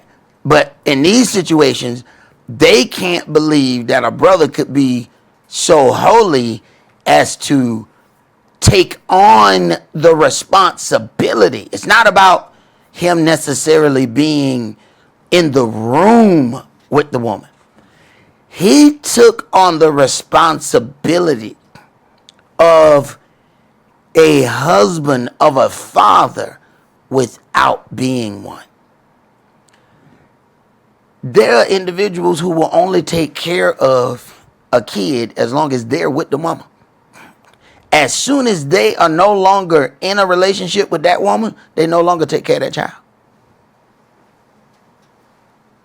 That concept they can't get around their head. I had a stepdad to do most of the stuff for me in my life, so I always had that concept that somebody who was not my biological has done everything for me. My first car came from my stepdad. My real father ain't gave me nothing but a bad attitude and these shoulders. That's it. He ain't gave me another damn thing and a pool stick. Hell, I don't play pool.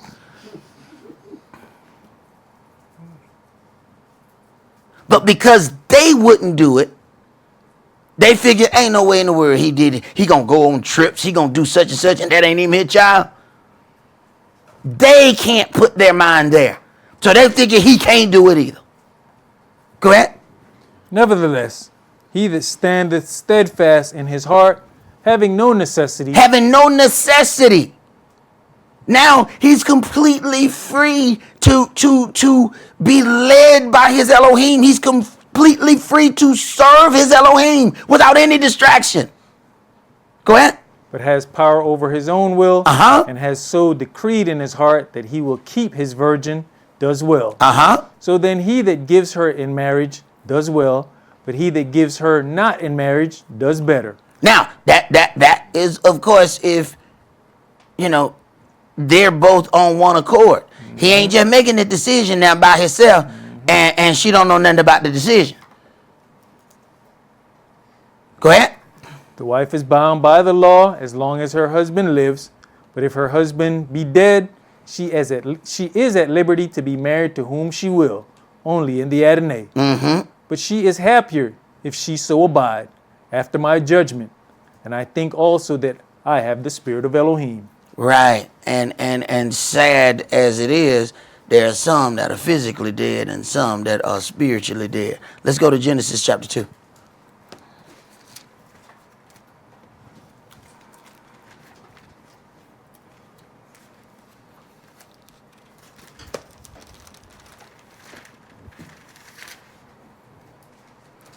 Genesis chapter 2, and I want you to start at verse 7. And Yahweh Elohim formed man out of the dust of the ground, and breathed into his nostrils the breath of life, and man became a living soul. And Yahweh Elohim planted a garden eastward in Eden, and there he put the man whom he had formed.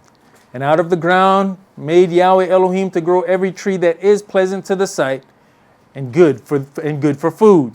The tree of life also in the midst of the garden, and the tree of knowledge of good and evil. So everything that is needed for them, for him, is in this garden. He has everything. He was formed from the same earth that everything else that he needs comes from. Jump to verse 15. And Yahweh Elohim took the man and put him into the Garden of Eden to dress it and to keep it. And Yahweh Elohim commanded the man, saying, of every tree of the garden you may freely eat. But of the tree of the knowledge of good and evil you shall not eat of it. For in the day that you eat it thereof, you shall surely die. This is the only part that he is saying. He says, of every tree of the garden you may freely eat, but of the tree of knowledge of good and evil. Now, it's interesting how he didn't say the tree of life. He said the tree, so he could still eat of the tree of life. He never said that tree. Keep reading. And Yahweh Elohim said, it is not good that the man should be alone. I'll make him an helpmeet for him. Okay. And so before this point, he has been brought forth out of the earth. Everything that he needs for his sustenance is coming out of that same earth. And now Yahweh, and he has a job.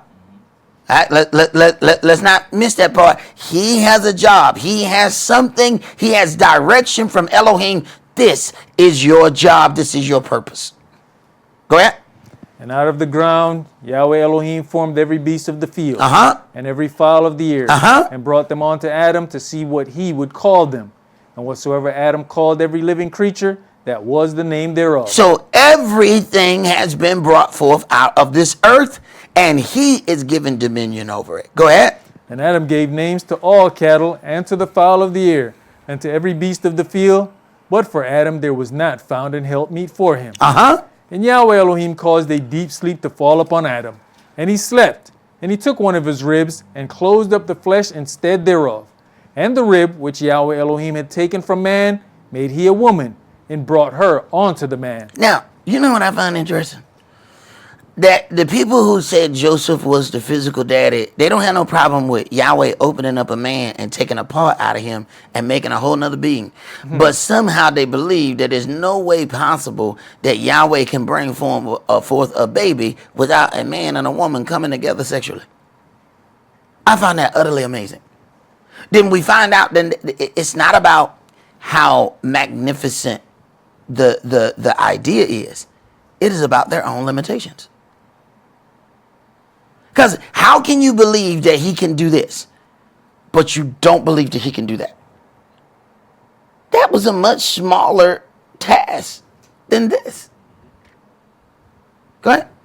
But even here we see he took the rib of that man, made this woman, and that man said, this is mine. Right? Right. And Yahshua is the son of Dawid. Right? So what stops him from taking a part of Dawid and implanting it here and bringing forth this child? Exactly. Your own mind, fleshly limitations. That's what stops it. Go ahead. Verse 23. And Adam said, this is now bone of my bones and flesh of my flesh. She shall be called woman, because she was taken out of man. Therefore shall a man leave his father and his mother, and shall cleave unto his wife, and they shall be one flesh. And they were both naked, the man and his wife, and were not ashamed. They were naked, the man and his wife, and were not ashamed. Okay? Once they eat from the tree of knowledge, now they have certain understanding. At this point, now, that other tree must be removed. It's interesting. That tree wasn't a problem until they got ate from the tree of knowledge. How is it that that tree now becomes a problem? It wasn't a problem before. He didn't even say anything about the other tree. You can eat from this tree of life until you eat from that tree of knowledge. Now you can no longer eat from that tree of life.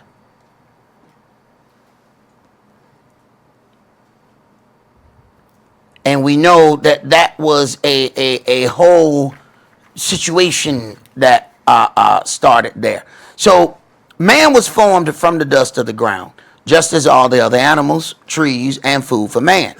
A woman was taken from the man. This circle creates a path for both beings. The man seeks the woman as a way to make himself whole. He is whole when he gets back the portion that was taken from him. So he seeks his rib. The woman was taken from man. So her quest is to return to the place of her creation. She was brought forth from the man, and now all men come forth from her. The force between these two are so strong that it may upset the frequency of man connection with the Most High. Before having his rib removed, the man had focus and a job that even Satan himself could not deter. After she enters the equation, he has love squared, the love for his creator and the love for what he helped create. This love makes him stronger, but if he doesn't keep himself focused on the job at hand, this union may make him weaker. Let's go to Revelation chapter 14.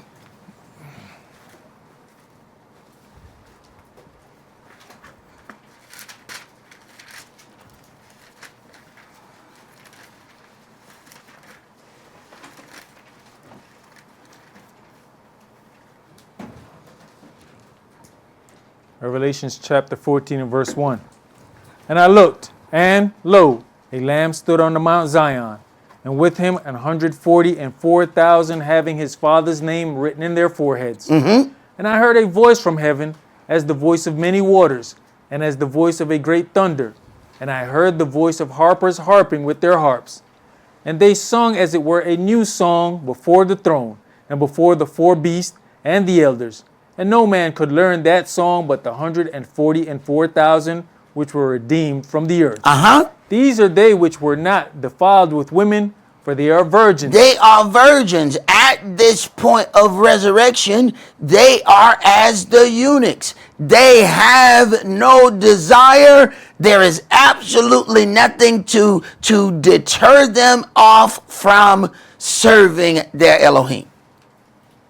They are completely free. Go ahead.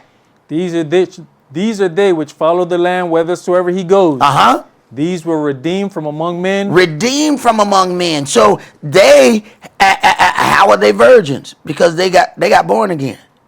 These same men may have been married and had kids before they died. But once they were redeemed from the earth, then these men are brought forth from their graves. They have new bodies. Those new bodies don't have the desires that the old body had. They are free to follow Yahshua everywhere he goes, and will not be in a situation, oh, Yahshua, we can't leave just yet. Why? Because, I didn't have a good day. Go ahead. Being the first fruits unto Elohim and to the Lamb. And in their mouth was found no guile, for they are without fault before the throne of Elohim. They are without fault before the throne of Elohim. They are completely free to move. Let's go back to Genesis. Let's go Genesis chapter 6.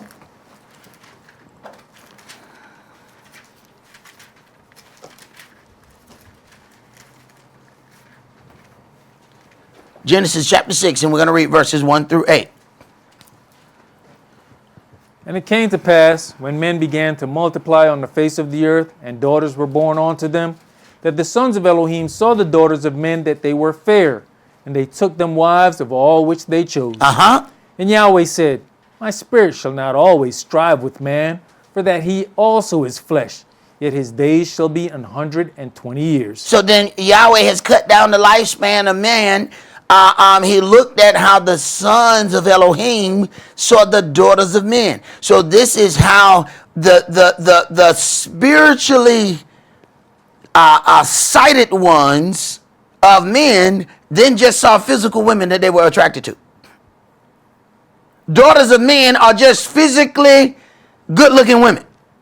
Sons of Elohim are men who have spiritual direction of Elohim in them. But they didn't look for a woman of the same caliber. They just looked for a woman who looked good. Go ahead.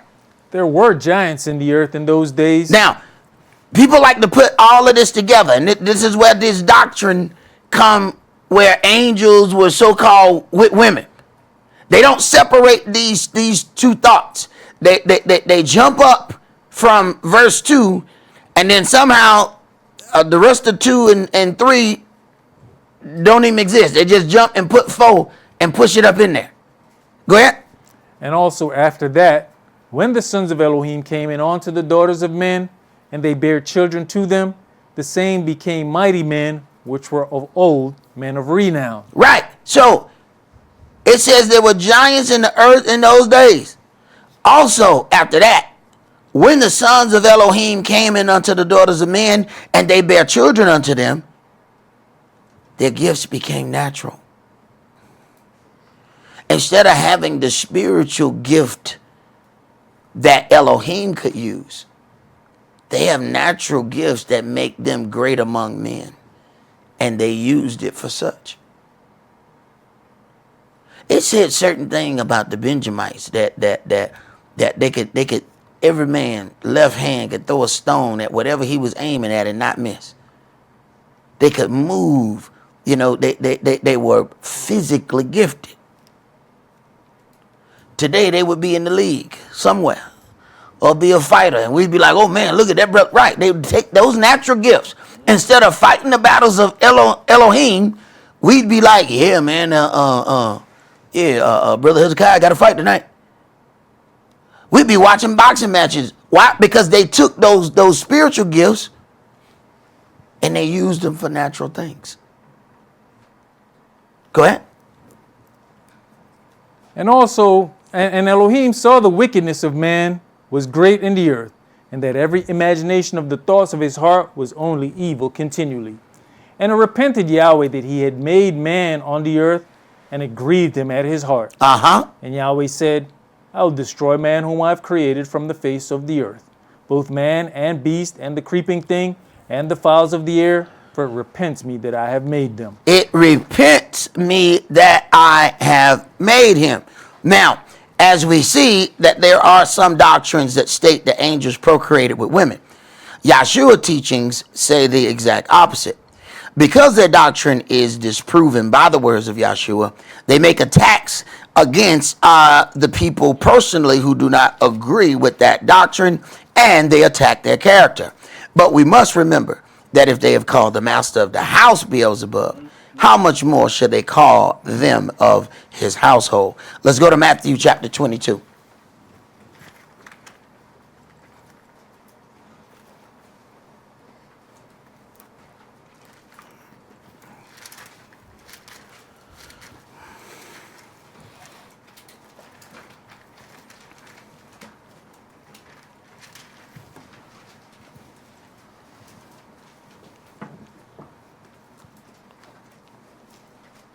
Matthew chapter 22 and verse 23.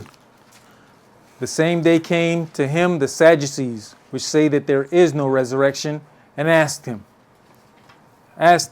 saying, Master, Moshe said, if a man die, having no children, his brother shall marry his wife, and raise up seed unto his brother. Do it and see what happens. Go ahead. Follow that book right here. Go ahead, go on, come on now. You said you believe in the Lord, right? Go ahead. The same day came to him the Sadducees, which said there is no resurrection, saying, Master, hold on. Go and they said, well, you know what, such and such just died. And then you go over there, or somebody go over there and say, all right, well, tell his wife she coming home with me. Go ahead. Hope you paid your life insurance.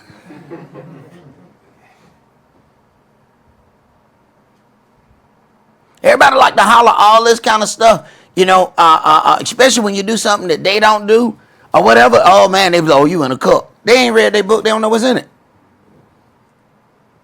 They have no idea that's in the book. Go ahead.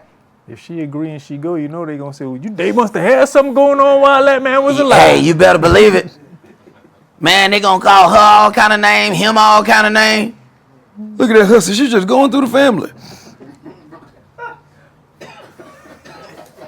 She gonna be a granddaddy next.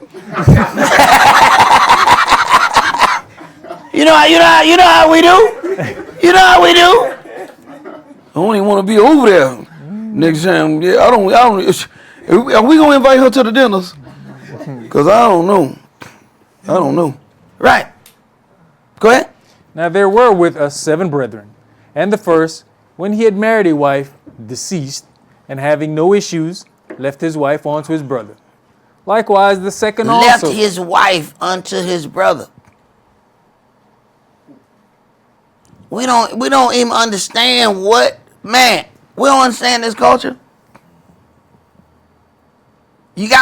This is why folks would be involved in situations. He'd be like, man, I'm interested in a woman, bro. Like, nah, because something happened to you, then I got to take that. No. No. I think you should talk. This is a fine woman right here. Won't you get that? That would be a much better woman. Cause see, I can, hey, something happened to you, I take it. But boy, you get with that, no, it repenteth me. Go ahead. Likewise the second also, and the third, on to the 7th. And last of all, the woman died also.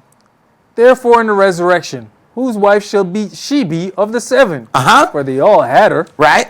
Yahshua answered and said unto them, you do err, not knowing the scriptures nor the power of Elohim. You do err, not knowing the scriptures nor the power of Elohim. Go ahead. For in the resurrection they neither marry nor are given in marriage, but are as the angels of Elohim in heaven. Wait a minute. If they are the angels in heaven, then they have the same direction that the eunuchs have, but greater. But yet we have whole doctrines that the angels came and made it with women. Well, Yahshua got to be a lie then. But then you'll have folks who will put Yahshua name out there, but still don't even believe in what Yahshua said. Keep his name out your mouth then. Stop saying his name. You don't believe his doctrine. Go ahead. But as touching the resurrection of the dead, have you not read that which was spoken unto you by Elohim, saying, I am the El of Abraham, and the El of Esaac, and the El of Jacob. Elohim is not the Elohim of the dead, but of the living. And when the multitude heard this, they were astonished at his doctrine. They were astonished at his doctrine. It says, for in the resurrection they do not marry. In the resurrection, the man and the woman are completely free. They are not magnetized to any force other than that of their Elohim. They can operate side by side without desiring to be made whole or the feeling of needing to return to their place of one's creation. They shall walk, talk, and live in Yahweh with all of their heart, mind, and soul. Let's go to Hebrews chapter 7.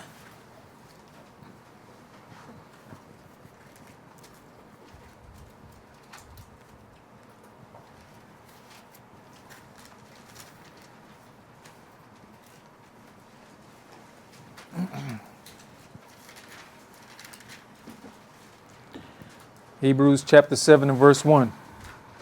For this Melchizedek, king of Salem, priest of the Most High Elohim, who met Abraham returning from the slaughter of the kings and blessed him, to whom also Abraham gave a 10th part of all, first being by interpretation king of righteousness, and after that also king of Salem, which is king of peace. Without father, without mother, without descent. Wait a minute. So now we talking about a different kind of being. We're talking about a different kind of being now. So this is why they couldn't deal with Yahshua being on that level. Understand what the original makeup was about Melchizedek. We're talking about a king and a priest. Priesthood in the natural order on earth followed the lineage of the man. Priesthood in heaven has to be different because they don't procreate.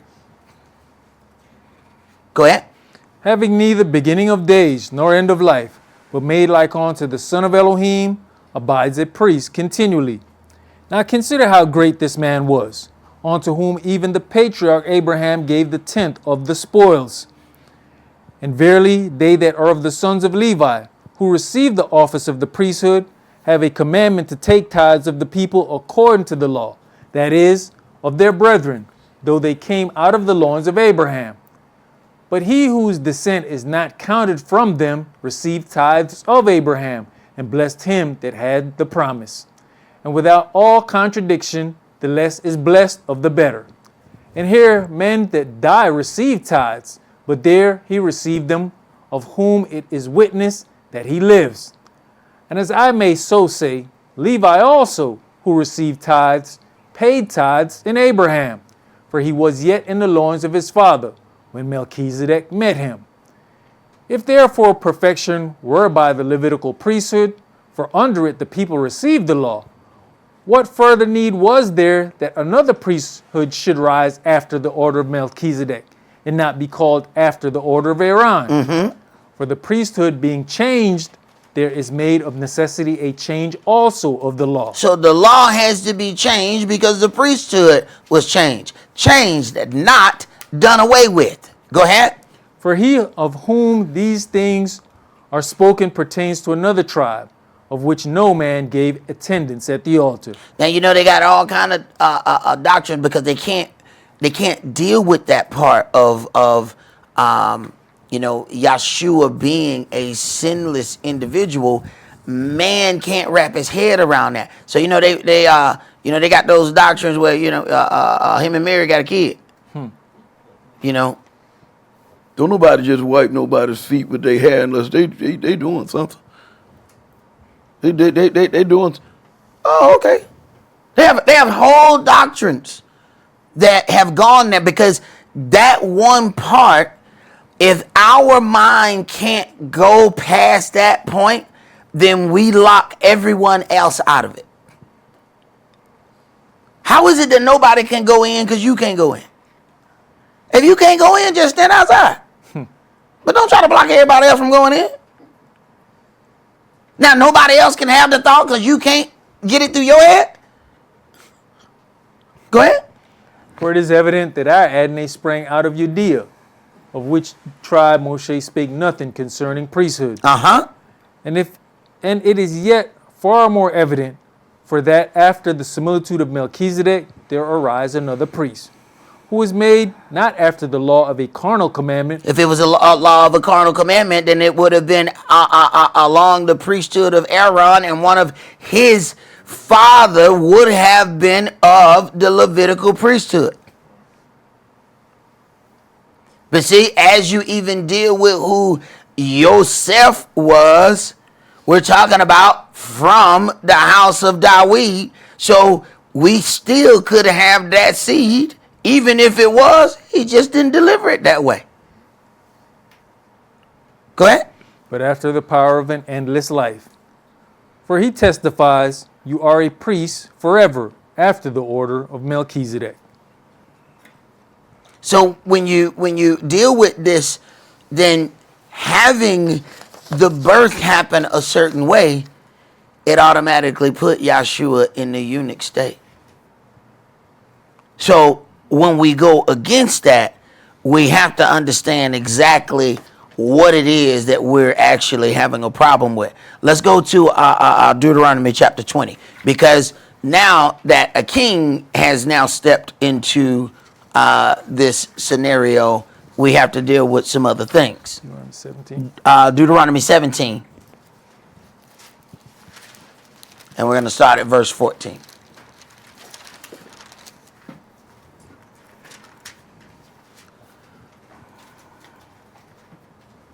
Verse 14. When you are come onto the land which Yahweh Elohim gives you, and shall possess it, and shall dwell therein, and shall say, I'll set a king over me, like as all the nations that are about me. You shall in any wise set him king over you, whom Yahweh your Elohim shall choose. One from among your brethren shall you set king over you. You may not set a stranger over you, which is not your brother. But he shall not multiply horses to himself, nor cause the people to return to Egypt, to the end that he should multiply horses. For as much as Yahweh has said unto you, you shall henceforth return no more that way. Neither shall he multiply wives to himself, that his heart turn not away.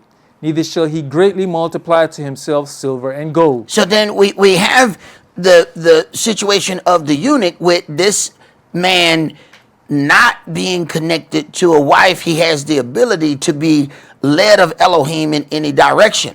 Now when it comes down to a king, there is a different kind of ordination. It says, neither shall he multiply wives. So Yahweh does not want the king to be in a situation of not having a wife. It first of all upsets the order of how he's going to pass on the throne. So he can never be in that state. But then he still has to have a certain amount of things that he needs to have to do his job. Go ahead. And it shall be, when he sits upon the throne of his kingdom, that he shall write him a copy of this law in a book out of that which is before the priests, the Levites.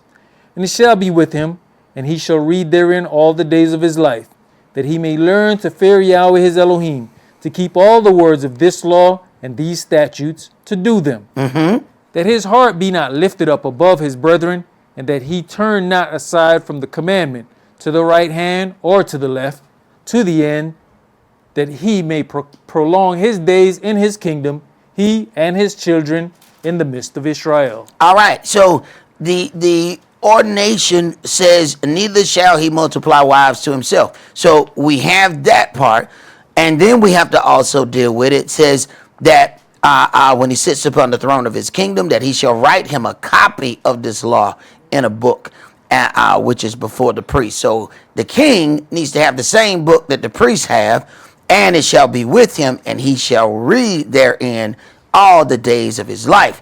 Now, I want you, it says he shall write him a copy. I want you to read the definition of copy. Is that Mishnah? Copy. Yep. Mishnah Hataroth Hazoth. A duplicate of this law. Translated by the Septuagint. This Deuteronomy.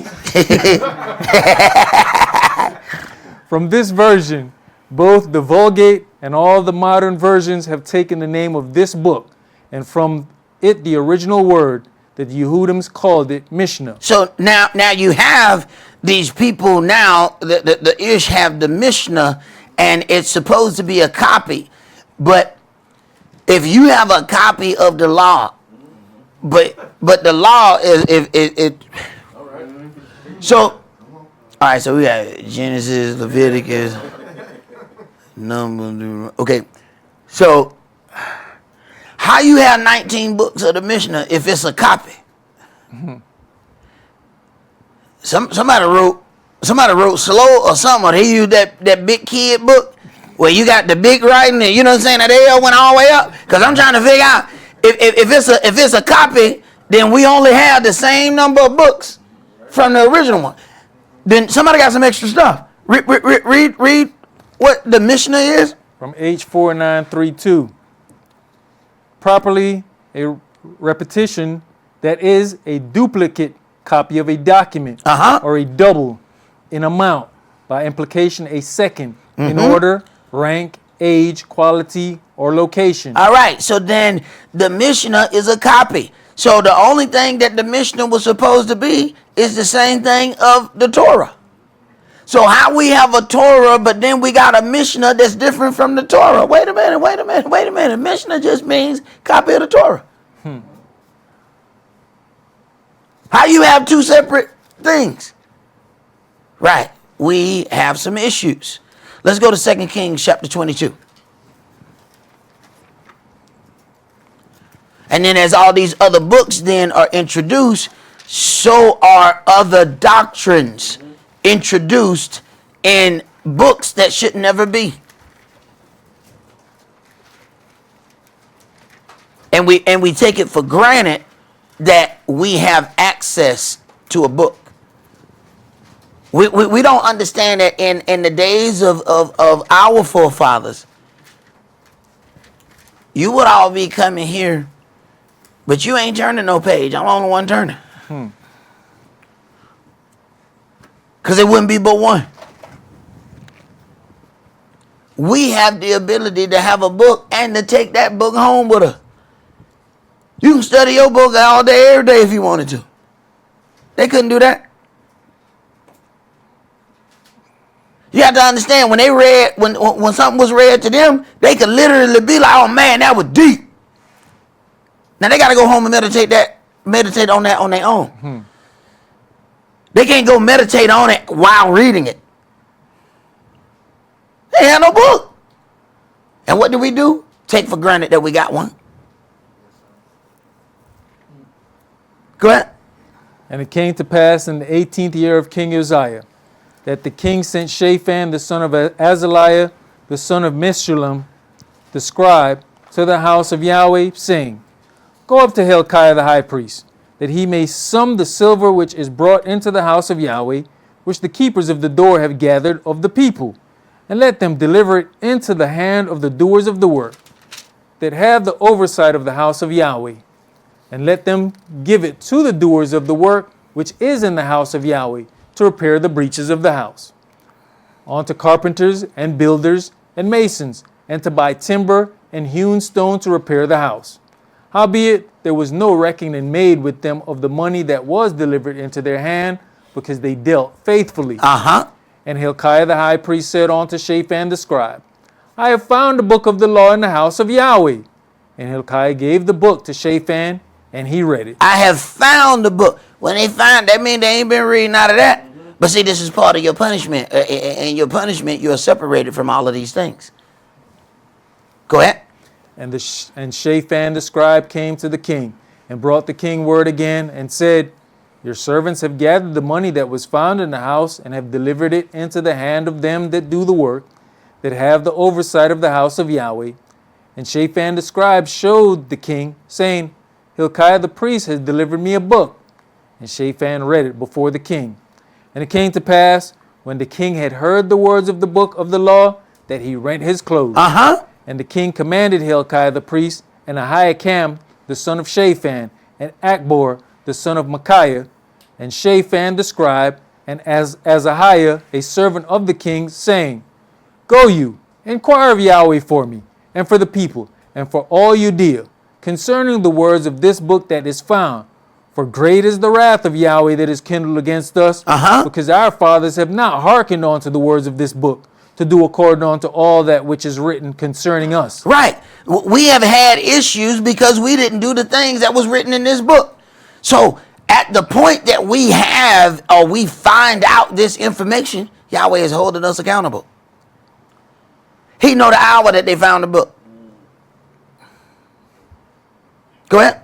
So Hilkiah the priest, and Ahikam, and Achbor, and Shaphan, and Azahiah went on to Huldah the prophetess, the wife of Shalem, the son of Tikvah, the son of Harhaz, keeper of the wardrobe.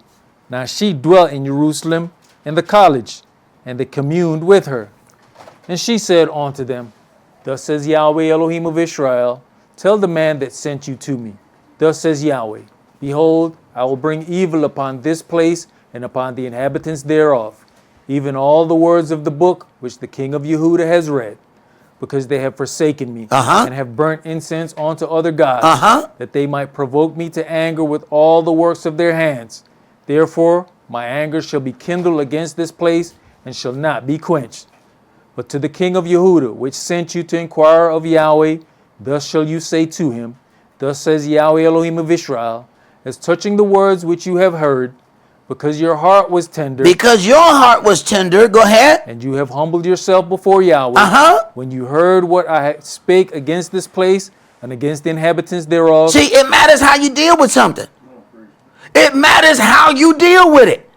I'm going to destroy all this stuff, but to you, because of how you acted when I spake again. See, a lot of times this is when we act our biggest fool. When something is spoken against us.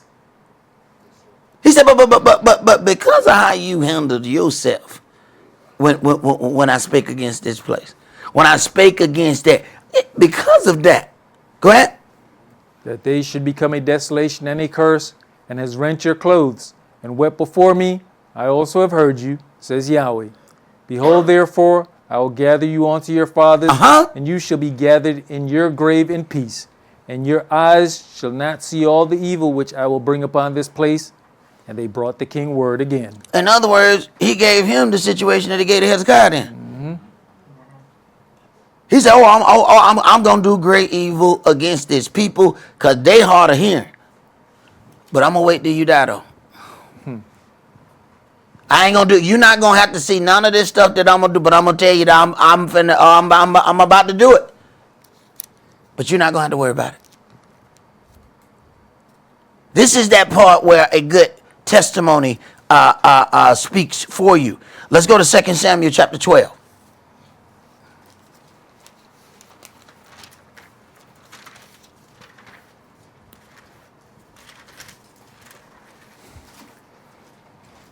Second Samuel chapter 12, and we're going to read verses 5 through 9. And David's anger was greatly kindled against the man, and he said to Nathan. Now, a situation has been brought to him. A man just devoured somebody else's little lamb, and he had, the rich man had many lambs he could have feasted upon. But he took this man, one little ewe lamb.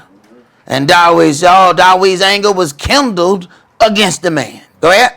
And he said to Nathan, as Yahweh lives, the man that has done this thing shall surely die, and he shall restore the lamb fourfold. Not only shall he restore, but he shall also die. Go ahead. Because he did this thing, and because he had no pity. Oh, he had no pity. Go ahead. And Nathan said to David, you are the man. Thus says Yahweh Elohim of Israel, I anointed you king over Israel, and I delivered you out of the hand of Saul. And I gave you your master's house and your master's wives into your bosom. Wait a minute. I gave you your master's house and your master's wives. He said he gave him wives in plural. Now, you have a eunuch on the other hand who can follow Yahweh's direction better without distraction. Yahweh gave him additional. I gave you your master's house and you already had some wives when I gave you the house. I gave you the house and the wife. So what the problem with? How was you couldn't follow me? So this, the king situation then is looked at opposite. He gave him more situations so that he would not fall. This is why Yahweh was so upset with his fall. Go ahead. And gave you the house of Israel and of Yehudah. And if that had been too little, I would moreover have given unto you such and such things. Check that out.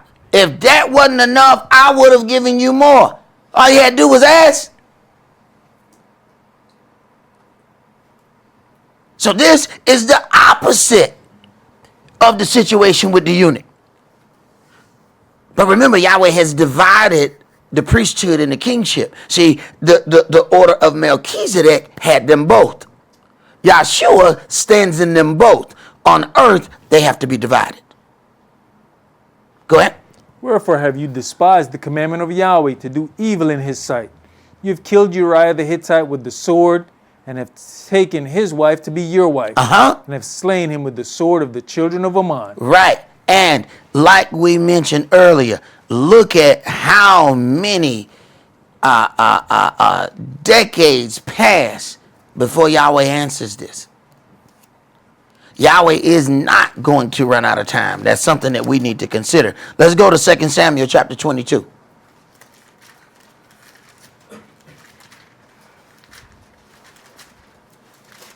He is not in a hurry to deal with any of our transgression. We in a hurry to get it over with. Especially once we get caught.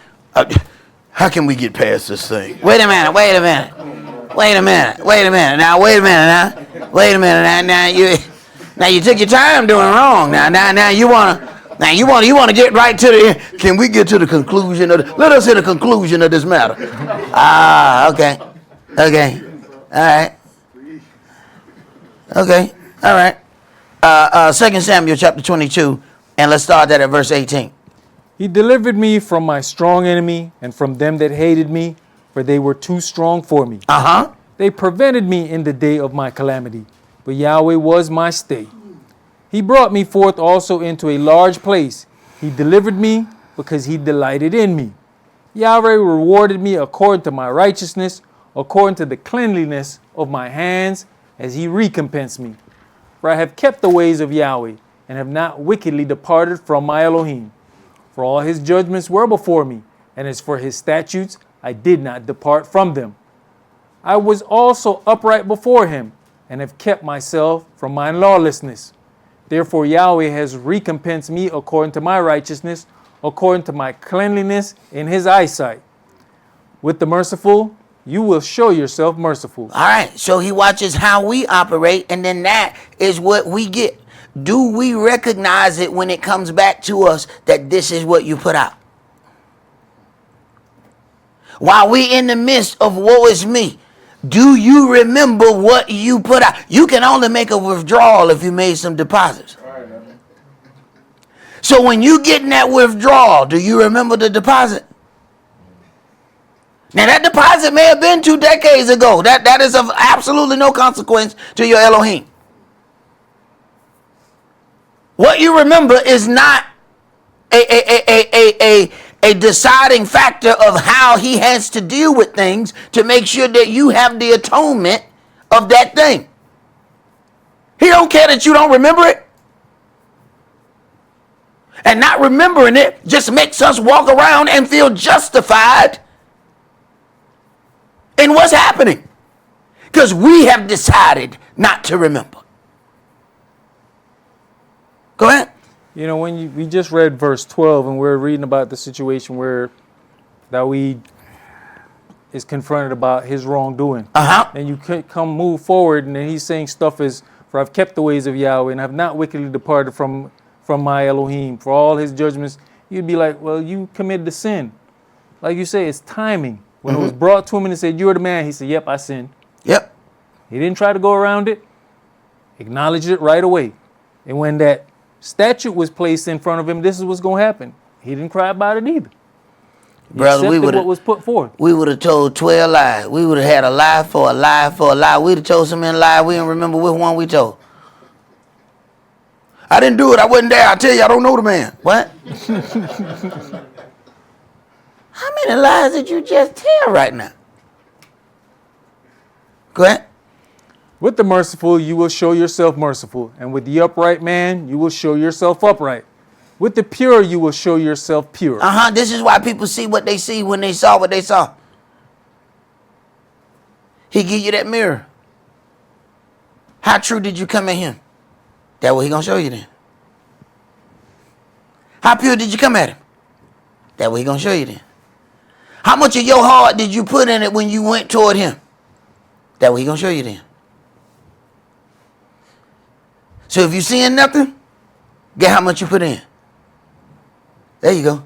You got it. Go ahead. And with the froward, you will show yourself unsavory. And the afflicted people you will save. But your eyes are upon the haughty, that you may bring them down. For you art my lamp, O Yahweh, and Yahweh will lighten my darkness. For by you I have run through a troop, by my Elohim have I leaped over a wall.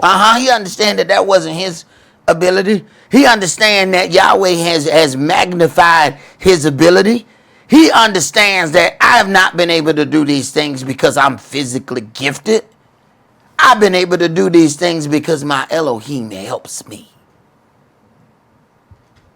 Go ahead. As for Elohim, his way is perfect. The word of Yahweh is tried. He is a buckler to all them that trust in him. For who is Elohim, save Yahweh? And who is a rock, save our Elohim? Elohim is my strength and power, and he makes my way perfect. He makes my feet like hinds' feet, and sets me upon my high places. He teaches my hands to war. He teaches my hands to war. Now, understand something. He said, I gave you your master's house and your master's wives. He's teaching him how to war in many ways that's more than just physical fighting.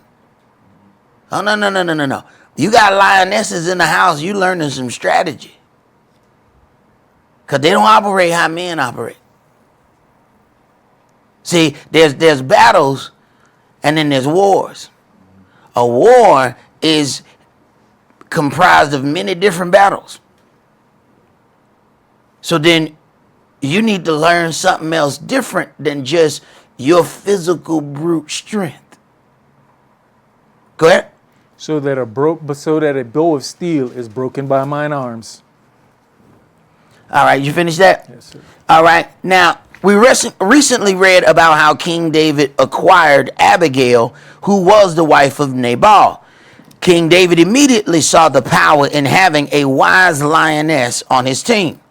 This woman had advised the king in a correct manner. In the role of a king, a righteous lioness or righteous lionesses are great assets that can help counsel the king in certain situations. Through Abigail, Yahweh taught King David's hands to war by counseling him on when not to shed blood. A lioness strategizes. She goes left when she really wants to go right. She is not lost. She is strategizing to throw off her prey. Her tail may wag, but she's not happy at all. Her face shows the blankest of stares, yet she has devoured an entire wildebeest just minutes before. If it were not for the blood, you would have no idea of what all she has slayed. Let us hear the conclusion of this matter. Let's go to Psalms chapter 1. Yahweh saw that this would be a beneficial addition to his life. And David was able to see that Abigail was a beneficial addition. So how we deal with things really does impact our salvation. So when your Elohim gives you something, will he then look at us and say that we have not been fruitful with that which was given unto us if we don't handle it right? Go ahead, brother. Psalms chapter 1 started at verse 1. Blessed is the man that walks not in the counsel of the ungodly, nor stands in the way of sinners, nor sits in the seat of the scornful. But his delight is in the law of Yahweh, and in his law does he meditate day and night. And he shall be like a tree planted by the rivers of water, that brings forth his fruit in his season. His leaf also shall not wither, and whatsoever he does shall prosper. The ungodly are not so. The ungodly are not so, and they get angry because they have attempted the very same things, but they have not been able to be successful. They make all kind of concessions. They do evil. They make agreements with wicked people. They do all of these things, and they still can't prosper, and it bothers them. They can't prosper in real holy things because they're not trying to do anything really holy with it. Just the appearance. Go ahead. But are like the shaft which the wind drives away. Therefore the ungodly shall not stand in the judgment, nor sinners in the congregation of the righteous. For Yahweh knows the way of the righteous, but the way of the ungodly shall perish. He knows how to stop the righteous, those who are seeking righteousness. He knows how to give them enough hell that they can't keep going. But he also knows how to preserve the wicked because nothing is going to stop him. Therefore, he has a lot more things to go in judgment for. We don't consider it a blessing that we do something wrong and Yahweh stops us immediately, that he makes us feel that immediately. We don't see the blessing in that. The blessing is, come that day of judgment, we don't have 52 charges. See, when you go to court and you got 2 or 3 charges, you might be able to go home. Hmm. When you go to court and you got 52 charges, it don't matter with 1 stick. You got 52 charges, I'm trying to tell you, you ain't going home. They can drop 49 of them charges and you still getting life in prison. Your Elohim is stopping you to keep you from being charged. Because understand, Lucifer is the prosecuting attorney. And boy, does he want your hide. He wants you bad. So, he can't wait for you to be convicted. Here it is, Yahweh is helping you before the court date. We don't even see the help. Let us consider these things. And I don't know about y'all, but it's been a real interesting week for me. But anytime we get near these holy days, it always gets interesting. All right? And we will be making our appearance next week. Remember that you need to sanctify yourself against the third day. Prepare yourself. With some of these things happening, it was suggested to me, you might want to sanctify longer. It's been some interesting days. But hey, let us keep our minds stayed on Yahweh so that we may be able to do all the things that we are to do to glorify his holy and wonderful name. That's all we're going to do for today. Remember the Sabbath to keep it holy. Shabbat shalom. Shabbat shalom.